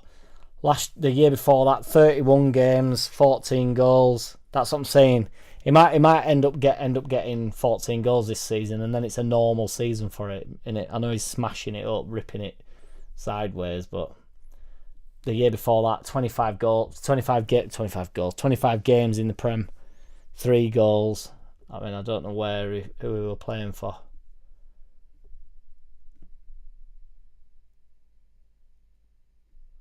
Oh, that might have been when he were at Newcastle, were it? Yeah, that's when he were at Newcastle. Which, you know, to be fair, they're just appearances. So that 25 games, that might do him an injustice. He played 827 minutes or whatever that is. About 10 full games, more or less, isn't it? So that's a bit unfair on him, really. Again, it'll be the same here. Oh no, it's not. This is for, is that Burnley? 34 games, 5 goals. It's a bit shit, innit? He's having his best season. It's hard to score goals in general, and it's certainly hard to score goals for a team like Burnley.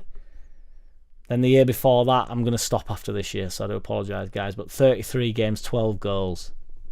3 assists as well, so we're assisting that year. 12 goals. My point is, he's going to end up probably on the same as he's always ended up on. He's just had a really good start. He probably won't double what he's got. In his whole life, he's played 243 games in the Premier League, and he's got 79 goals. Which is pretty good, really, for a player that's played at some really shit sides. And then, funnily enough, he's got, in 223 games in Championship, he's got 78 goals, 28 assists. Interesting. League One, he's played 29 games, 8 goals. I mean, I don't know how many seasons that pans out over, but interesting. It were Burnley won it, CB.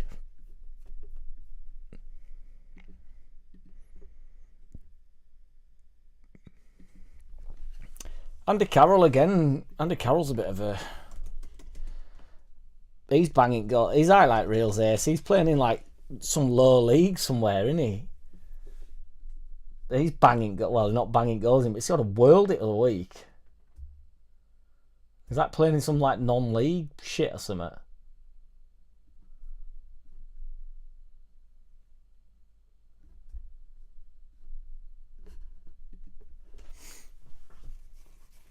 How many goals can we do a Chris Wood? He's a former Leeds player anyway. We can do a Chris Wood poll, can't we? Chris Wood goals. Stay on 10. Up to 15. More than 15. End up being a normal season. We'll bracket it up. Oh, I can't. We're still working on these polls, but we're getting there slowly but surely.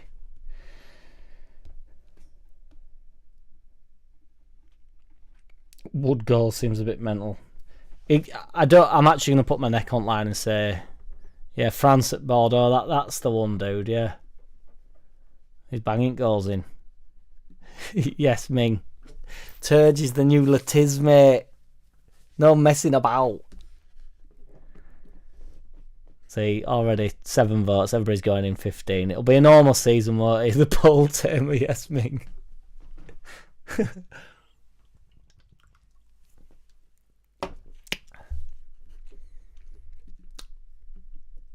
My man, Dor Turgeman.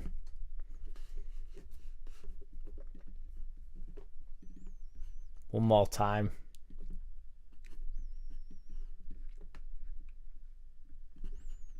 One touch, bang, Dor Turgeman.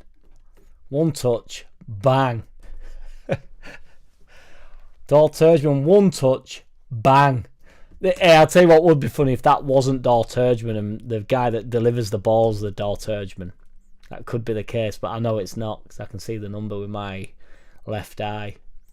One touch, bang. Where's Dor Turgeman here? Oh, Ed in it as well. Headers as well, guys. Are you ruling out headers?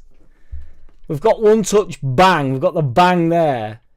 And don't forget them headers. Oh, come on, Daw. Oh, let's watch a replay of that. Come on, Daw. Here he is again. Is this him on turn? Oh, he's got a Cruyff in him. Oh, that's not. Maybe that's not him. Oh no, that were him. Hey, up turn here. I bet he beats that man. I bet he beats him again here. No, we've moved on. Oh, he loves the Cruyff. Is this Daw in and around box? Setting him up there. Unselfish there from Daw. Look. Oh, and they finished a match. They all look good, these lot. Here's Daw again. Look, holding ball. That's just. Oh, Daw Turgeman. Oh! Oh! Oh! I don't think it. Oh, Daw. I think that's gone out, but. Oh, he's something else. I mean, look at ground. Are they fucking Portaloos or something?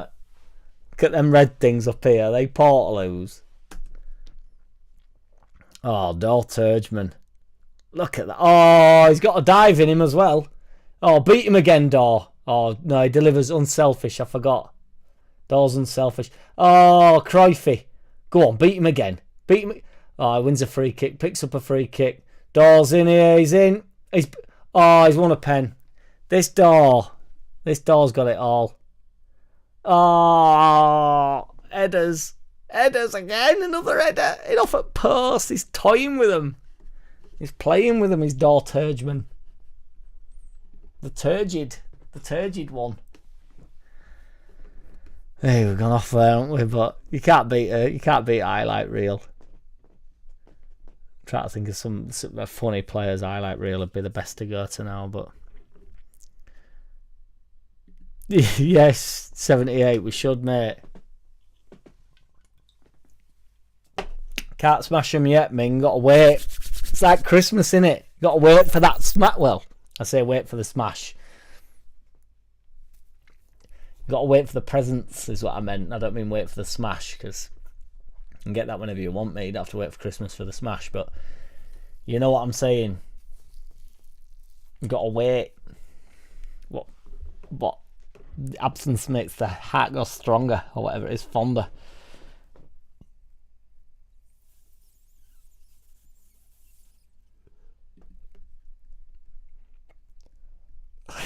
And it's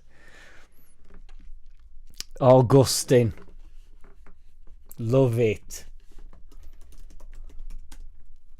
Jean-Paul Augustine.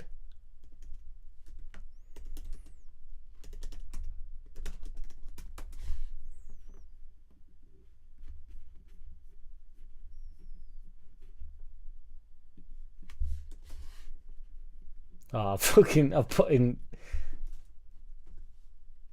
I think beers it, boys, because I've just put in fucking. Why am I getting a boxer coming up?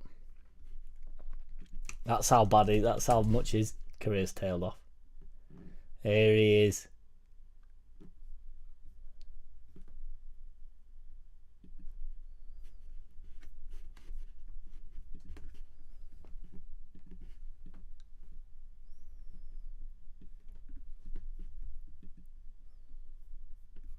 Augustine, here we go. I mean, I think that's dreadful goalkeeping there. Touch, flick, no problems. We move on though, this is what I mean. So I know we're laughing about Augustine here, but we don't know what happened now. It's like brilliant touch, flick. Definitely lost the ball, because we wouldn't be cutting away if not. Oh, Augustine. Maybe bring him back, you know. Maybe he's what we need in January. Killer finish from Augustine. Get that. Just that's what we nearly saw from him. Here he is here. Look, do you reckon he scores this? Oh, he scores it. You know he scores it. Watch that again. Oh, let's watch it the third time, because obviously they're running out of goals already, I think. Here he is for France again. Look, turn for no reason. Beats two players. Beats the keeper. Who'd have thought it, eh? Augustine. That must be under 21s, is it? I don't think he's ever played for the senior side, has he? Fucking hell. Look how many times we're watching that. Do you know what I mean? It's over, Augustine. I think he's still having our pants down, isn't he?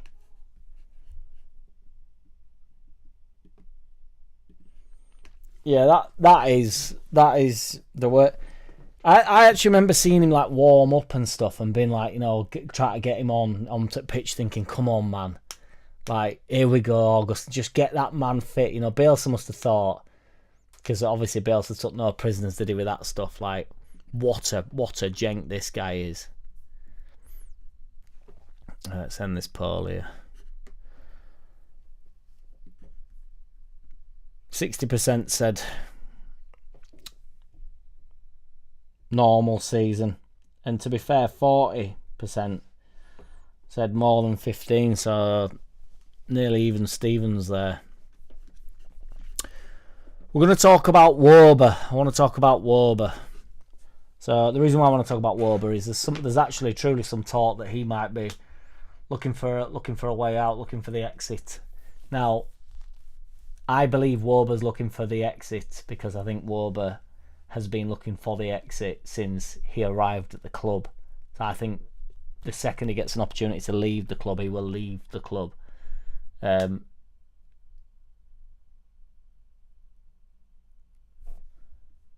Yeah, I agree with that, Carl. Yeah, we're not Ridsdale, but Augustine was beyond the fuck off at the third of the money lost. It was terrible, that. But that highlight reel, watching that same goal on repeat for French under 21s or whatever it was. I mean, can you imagine like the amount of players? Truly, the amount of players in the world that have like just buckets and buckets and buckets of ability that just do not do all. It must be insane. Like I know we've seen Messi and Ronaldo, and it's hard to think of anybody that would ever be better than Messi, but is there somebody there? Do you know what I mean? I think when you get to that level, to be fair, of insane here, like when you're that good, I think even if Messi was extremely undedicated or whatever, you'd still get a few seasons out of him. Like if like Hazard, for instance, who we got like a few crazy seasons out of, where he was just like the best player in the world. It's like maintaining it. I don't think that's necessarily also. I think people overdo the idea that their attitude's wrong or something. I think with Hazard, maybe to some extent, but Ronaldinho got that as well with the maybe his attitude's not all there and all this stuff. I don't know if that's 100% true, but it's because I think Ronaldinho. I mean, Brazilians are a bit nuts, aren't they? In general, Brazilian footballers have always been. But nobody ever questioned like Kaká's motivations and stuff, and Kaká only did it for a couple of seasons. I think, believe it or not, to be the best player in the world for 10, 15 years is the hardest thing that's ever been done, and Messi managed to do it, didn't he? And no other player in history has managed to be the best player in the world, regardless of the level they're reaching. So the level that Messi and Ronaldo reached, I don't think there's a comparison to be had, because I truly don't understand the comparison, because I think Ronaldo's like ended up being a centre forward, which is fine, obviously, and got a bucket loads of goals, but I don't see any comparison between the two. I really don't. I mean, Jaggy Babs, before, don't even get me started. Obviously, Bamford is better than Messi, an injury-free Bamford, there is no roof, there's no limit. I ain't seen Moneyball, Ming. No, what's Moneyball? Wöber stays for the full season, in my opinion, says J298. I think Wöber will look for the quickest way out of the club as he possibly can, but I actually think, having seen him come off at bench a couple of times,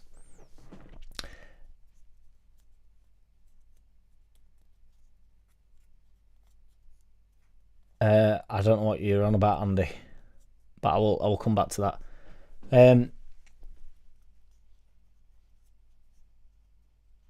I've lost my train of thought.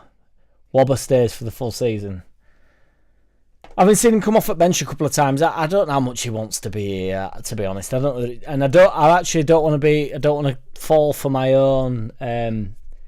I say this about a lot of players in general when I think people come for him a little bit, and they're on about like people's mannerisms and stuff. And so I actually don't want to attack Wobber on the basis of that, because I think fans come for players when they are.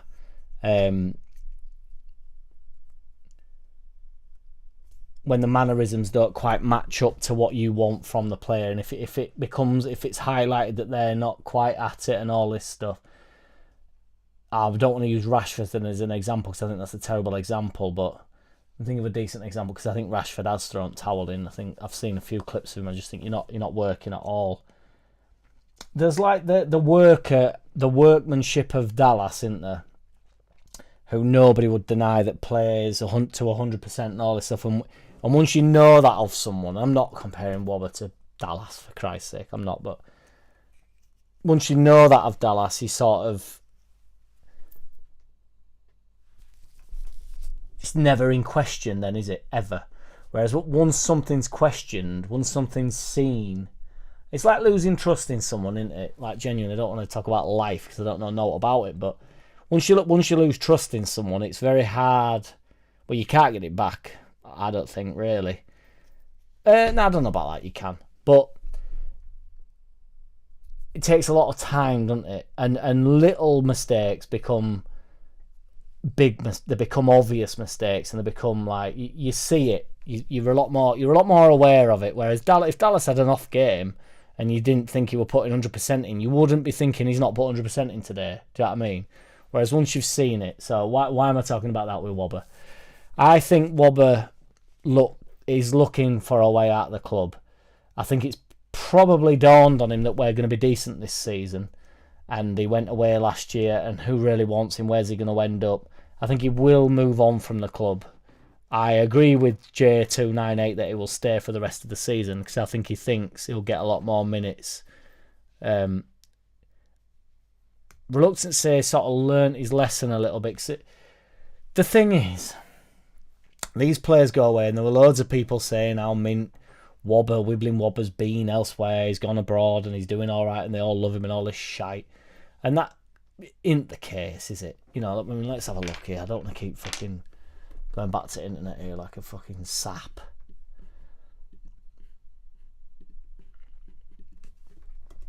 Wobber. I mean, I bet he did play a lot for wherever the fucking goon ended up last year, but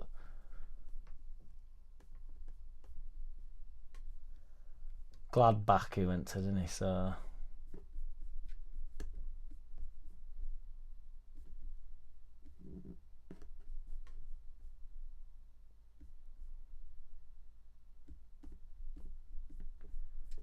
yeah, what's happened here then?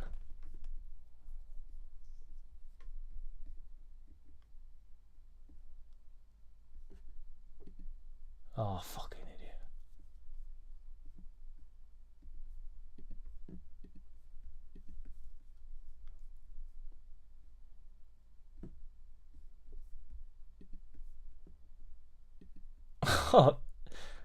There's no information on him.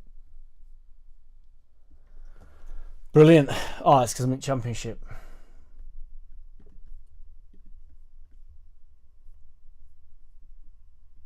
"25 games.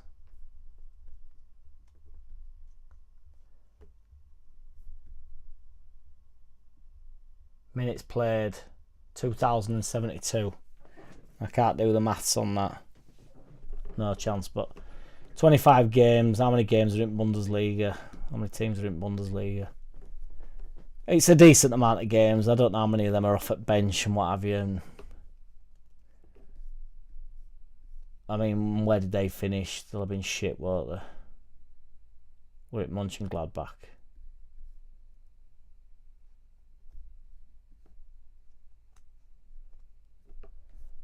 Yeah. I think it comes a point where, like, is it a club where we're going to get promoted, whether everybody likes me saying that or not? Ends up, if he plays a decent role in it, he actually can look towards having a move, can't he, next year? I can't imagine who's flying in for war. But at some point, I mean, how old's the Gadger? Again, back on the internet, but at some point you do have to get a hold of your career a little bit and just think, I can't keep sort of floating about here.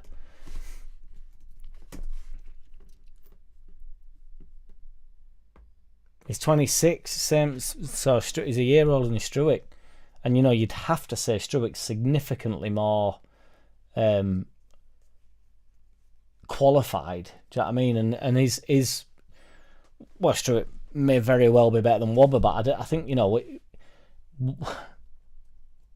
2 years ago, were anybody wanting to sign Struick into the Premier League? You know, he wasn't even sort of our first. You know, we're not struggling to get in our side. I don't know, I feel like I'm slagging Struick off for no reason here, but just in comparison to Wobber, we signed Wobber in the hope that he'd sort us out, you know, and we're on about how he can play defensive midfield, centre-back, left-back, all this stuff, you know, like, that's as we were meant to be improving, weren't we, when we signed that Gloit. And he's not better than Struick, Strike, Pascal, so he's got to get hold of his career at some point. And if he can't be getting game time, you know, if he's the player that he reckons he is when, you know, he's desperately trying to get out of the club all the time, then you've got to be getting in the Leeds side, haven't you, that's going to win Championship. You've got to be getting in that team, surely.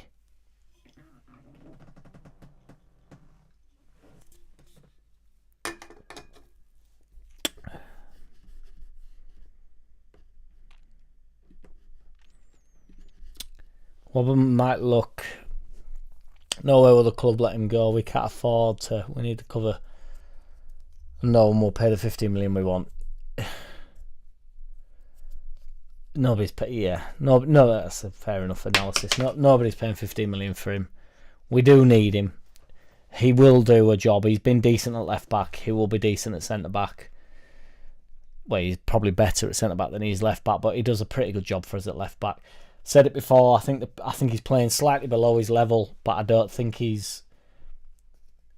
I think they're all playing slightly below the level. Whether or not that's top 10 Prem level remains to be seen, but we're at that stage. We need to be going up. We should be going up, and we will go up. Personal redemption, J298 says, could motivate him.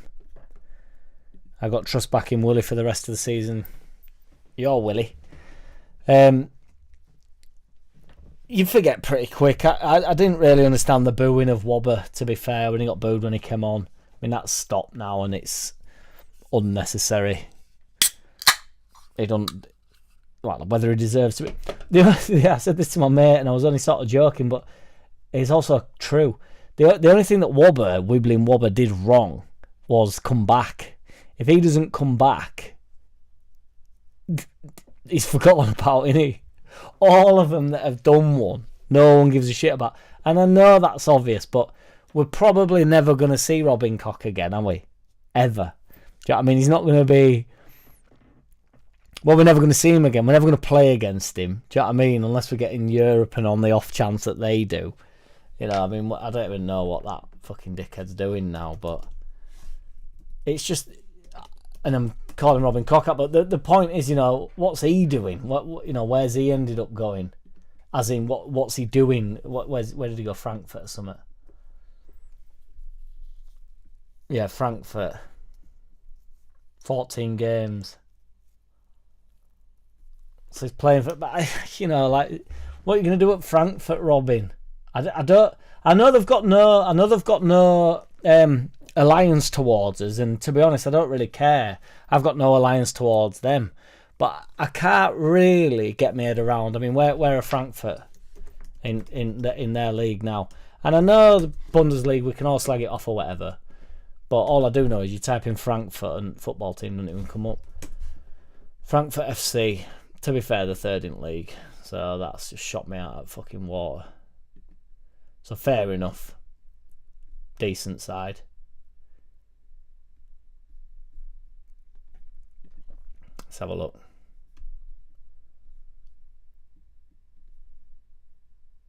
He just got beat to RB Leipzig in last game, which helps me out.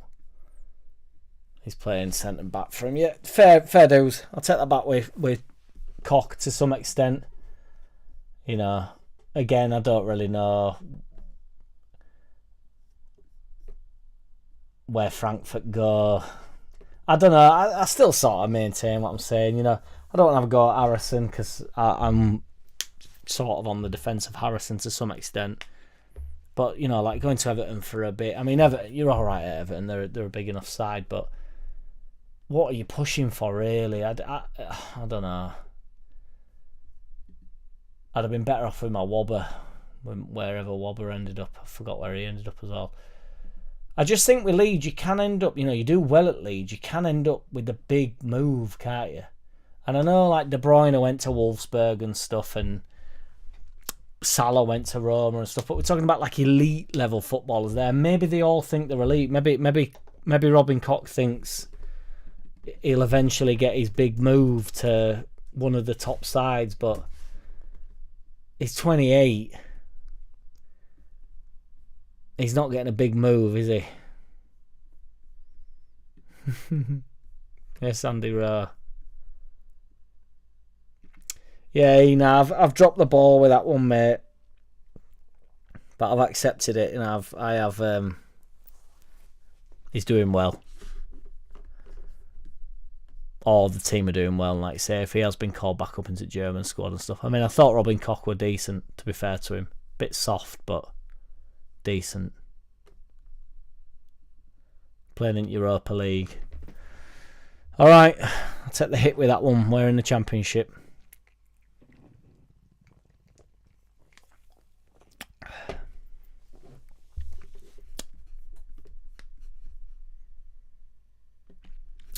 I didn't know that, Carl. I didn't know that. I've been ignorant. I didn't know that, Carl, to be fair. Is that genuinely true?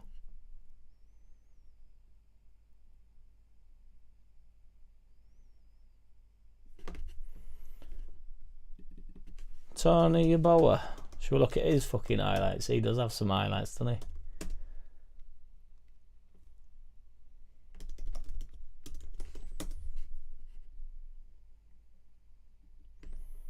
Tony Yeboah. Tony Yeboah. Yes! Yes, indeed, he did. Fucking hell, he got 68 goals in 123 games.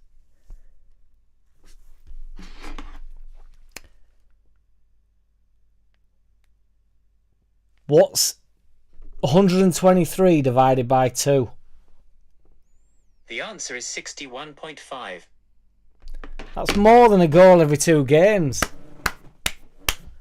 That's some serious goalage from my man Tony Yeboah. 26 games, 24 goals in 46 games for us. That's over half. That's over 1 every 2. My man got goals. And I know this is no, but is that right? Whoever Okawa, wherever he started in Okwawu United, Ghanaian professional football team based in Nakaukau, Eastern region, in the Bank Division 1 league. He got 35 goals in 35 games. What a player, Bo. What a time as well. Like, you know, Yeboah was not before my time, to be fair. I was alive, but you know, when he first came, I was 4. He came in 1994. Crazy, really. Didn't play a lot of games for us though. In 3 seasons. 18 in first season. Were he quite injury prone, Yeboah? 22 games in second season, only 7 in third season. I presume, I don't know if something happened. Did he get sold in that third season, maybe? Because then he played in this season after in Bundesliga for Hamburger. Yeah, interesting. Yes, Rich Sullivan. I am, mate. Yeah, I'm in.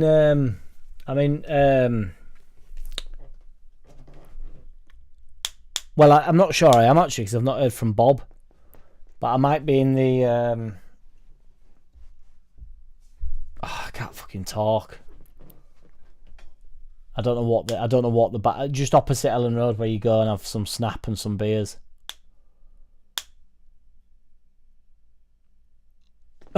Oh, yes, Andy. Forgot about my man Llorente. I actually, to be fair with Llorente's, without injury, Llorente would have never been at the club had it not been for injuries. And, you know, people say, well, you can say that about any of them, but that's not true. Like Robin Cotter, a young lad, when we signed him, we were like a prospect and we looked like we were in a good place. I think Diego Llorente was the real deal. I remember watching him, granted against some shits, but because he's 31 now, and we must have signed him when he were 28 or something, 27.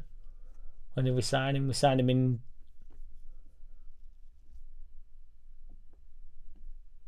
We signed him in 2020. Crazy. 20 million.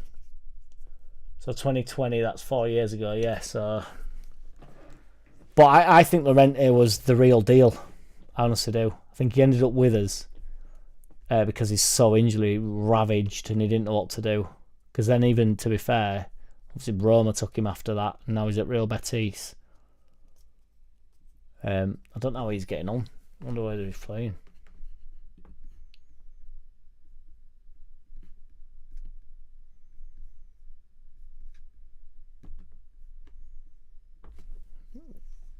Yeah, he is playing for him, to be fair.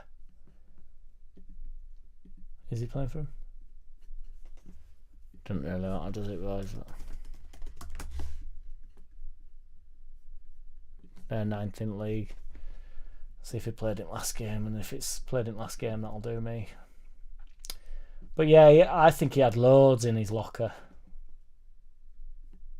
And he were, you know, I think Spain were playing him. Yeah, he's playing for him, centre back. Real Betis. He were decent with Llorente. I know I can't imagine Bob letting me down, Ming, but I've just, to be fair, I have to just stay with Llorente because I thought I've just left that on me saying he was decent with Llorente. He obviously was a relatively shit signing for us due to the fact he was like sick note and he'd play for like 45 seconds and he'd be dragged off the pitch. But my point is Llorente was at the club due to his injuries, you know. It wasn't because he couldn't settle somewhere or there want loads of quality in there. I thought there were loads of quality in there. On the ball, off the ball, a good defender. I always used to back him when he used to get one-on-one. When he'd get like, when somebody turn up again, I just thought, you're not beating Llorente, we're going to be alright here. And then in his final season, I started to realise that I saw, other than the injuries, it then became like, oh, there's an issue with him here. Like he's I don't know. I actually think it's terrible, really, like what injuries can do to players. But Rich Sullivan, first season, Llorente looked class, and then started doing Cruyff turns on edge of box. Yeah, it did get a little bit. He did get a bit. It started to compensate. It did get a bit mad, to be fair.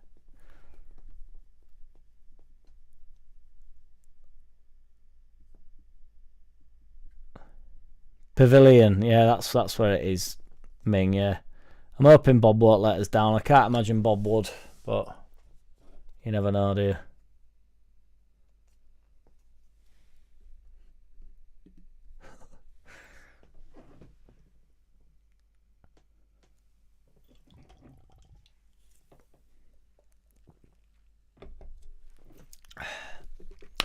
You know the phrase, everybody's on board with. Everybody's on board. Should we start a poll, guys? Get a poll going on my man Llorente. Was sick note ace?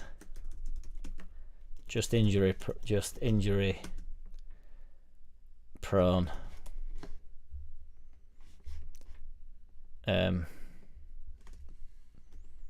Did injuries do him?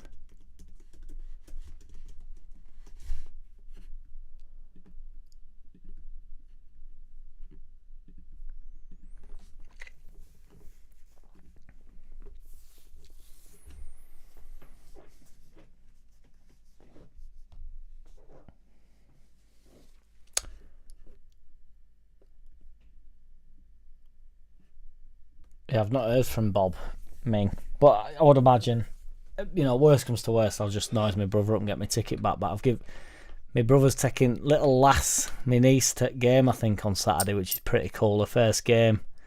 So she'll be in the thick of it in Cop, going like, fucking loving it. Like, go on, Leeds, get up. Straight in with a no. Somebody's gone in there. 5 votes. Ooh, it's like watching. Who Wants to Be a Millionaire? It goes.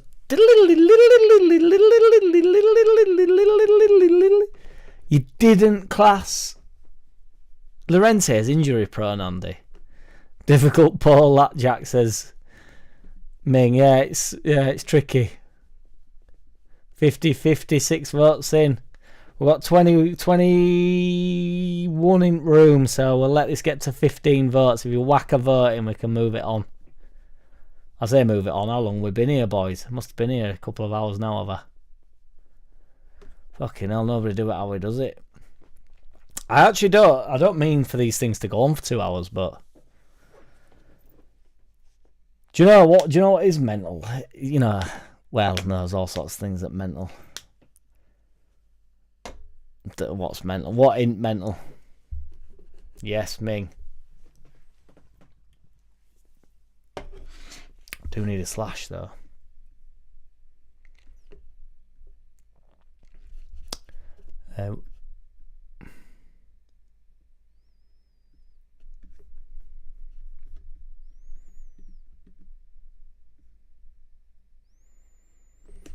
See, I love it, me. I genuinely bloody love you, boys and Bob, because you get so overwhelmed with the trash online, right? So that I know that poll's absolutely ridiculous, but was sick no ace just injury prone?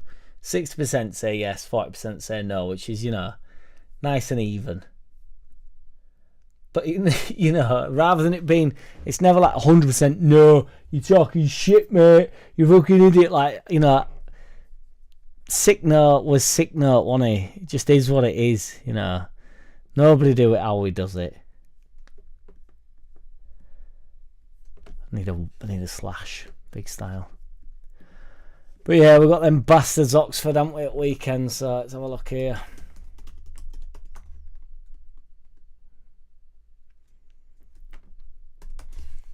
They haven't got the minerals, mate. They won't come get me. They have not got the minerals.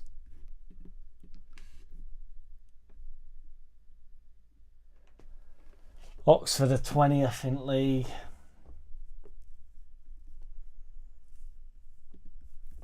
Big night that as well. Is anybody watching Tyson Fury? Because I don't know. I mean, because I've got night off for that, so I don't know whether to. I might end up watching it at home, you know, and going out after.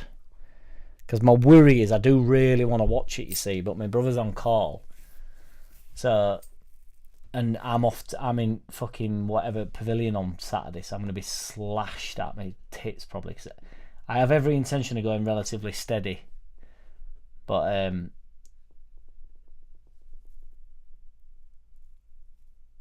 I just know I know what I'm like once I get taste for it a bit, and it's like, if it's free, it's for me.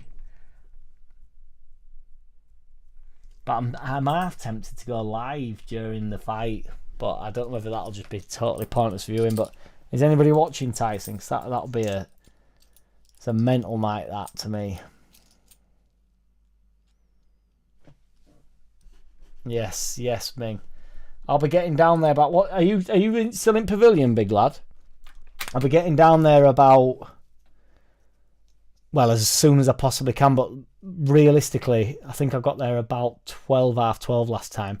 What I would say as well is, because normally I'm like pushing it, not forgetting to ground, but like stuck in traffic and it's doing me head in.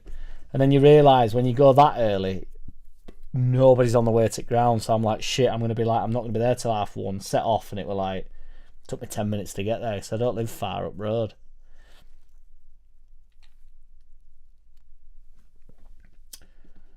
No, thank you for being here, 78 RPM.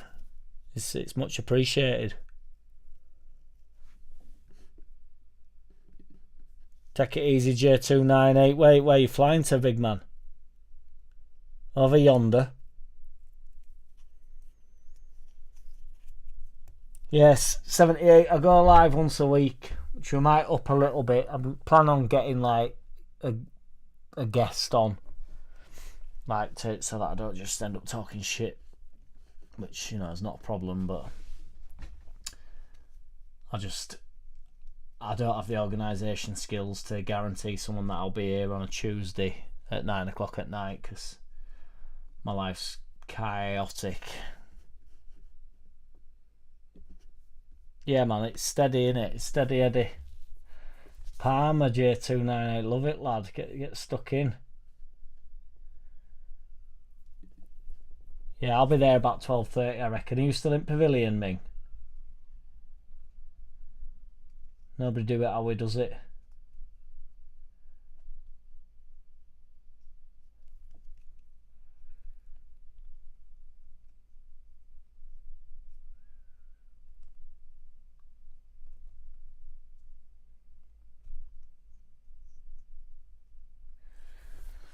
Right, gang.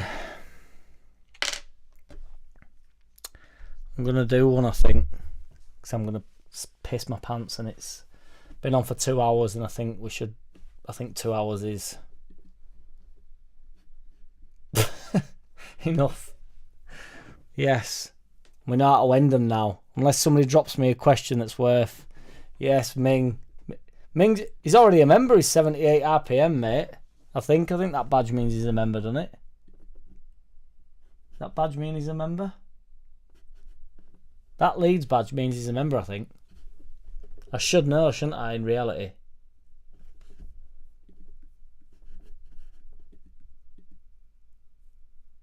Yeah, 78 RPM's a member, mate.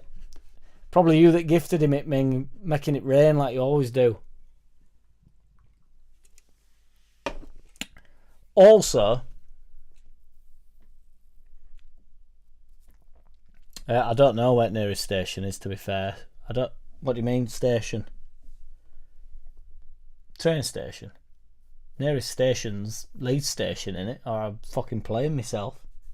I'd walk if not. Thank you, 78 Saviour. I appreciate it, man. Yes, Sakamoto. Love it, Sensei. Take it easy, Rich. Cheers for tuning in, man. Honestly, guys, I do appreciate you, truly. And, you know, it's mental to me, but I appreciate it. And particularly, you know, people that subscribe. I feel like fucking...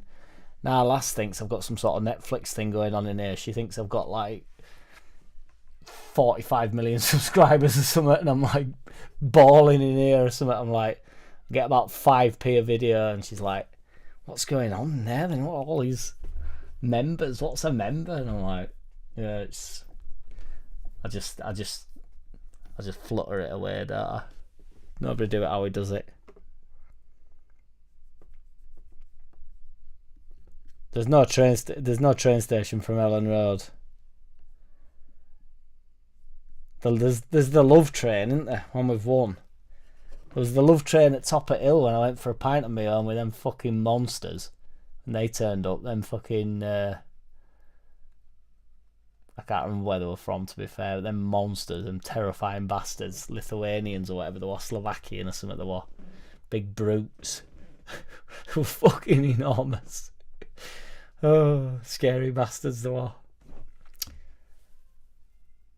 Well, I appreciate you, each and every one of you. Truly, I do. But yeah, I'm going to down my beer. I'm going to go for a piss. And I've got some sweet corn in the fridge, you know. And I'm proper partial lately. I don't know why. Well, I do know why, because I like sweet corn. But I'm just partial to just real slow grilling some sweet corn. I've got a grill oven thing, you know, where it goes red at the top. And just... let it just do its thing for 40 minutes, 35, 40 minutes. Just let it do its thing. And just until them sweet corns just start to, like, just separate a little bit. Bit of butter. Honestly, man. Tremendous.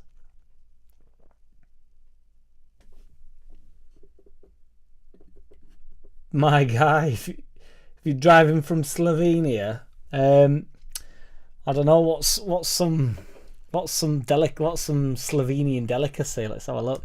Slovenian delicacy.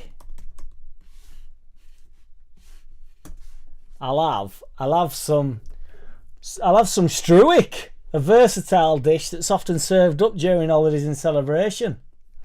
I'll have some fucking struik if you don't mind, dude. Some strike, some strucgy. That looks terrible, like, but it's probably tasty. Yeah, I'll have a couple of pieces of struik, please, dude, if you don't mind. Seems fitting, doesn't it?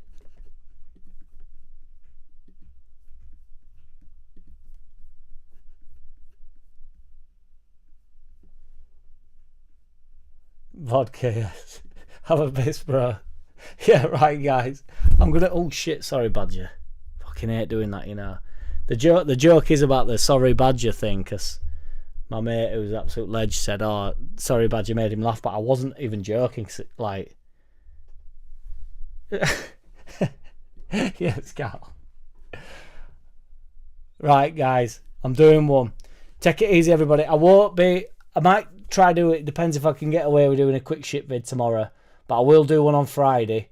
And I won't be there for a watch along because it's at home on Saturday and I'll be at game. But I might, depending on what's popping, I might go live for fight. But I probably, if I'm honest, works. I'll be on sesh. But then there will be, I'll drop a shit vid on the Sunday. Joe might ask me on Sunday night, but I don't know. But if he does, I'll be on there as well. But yes, take it easy, everybody. Andy, for your benefit, I'm going to say... Oh, no, I was going to kiss the Badger, but then I've just realised that I'd like zoom into everybody's ears, and then you'd all think I was kissing you, and I'm, as much as I appreciate it, I'm not on that level with it. So, for your sake, Andy, I'm going to say I don't know how to end this stream, even though I've worked it out. So, I'm struggling to end it. Peace, everybody. See you in a bit. Chin chin.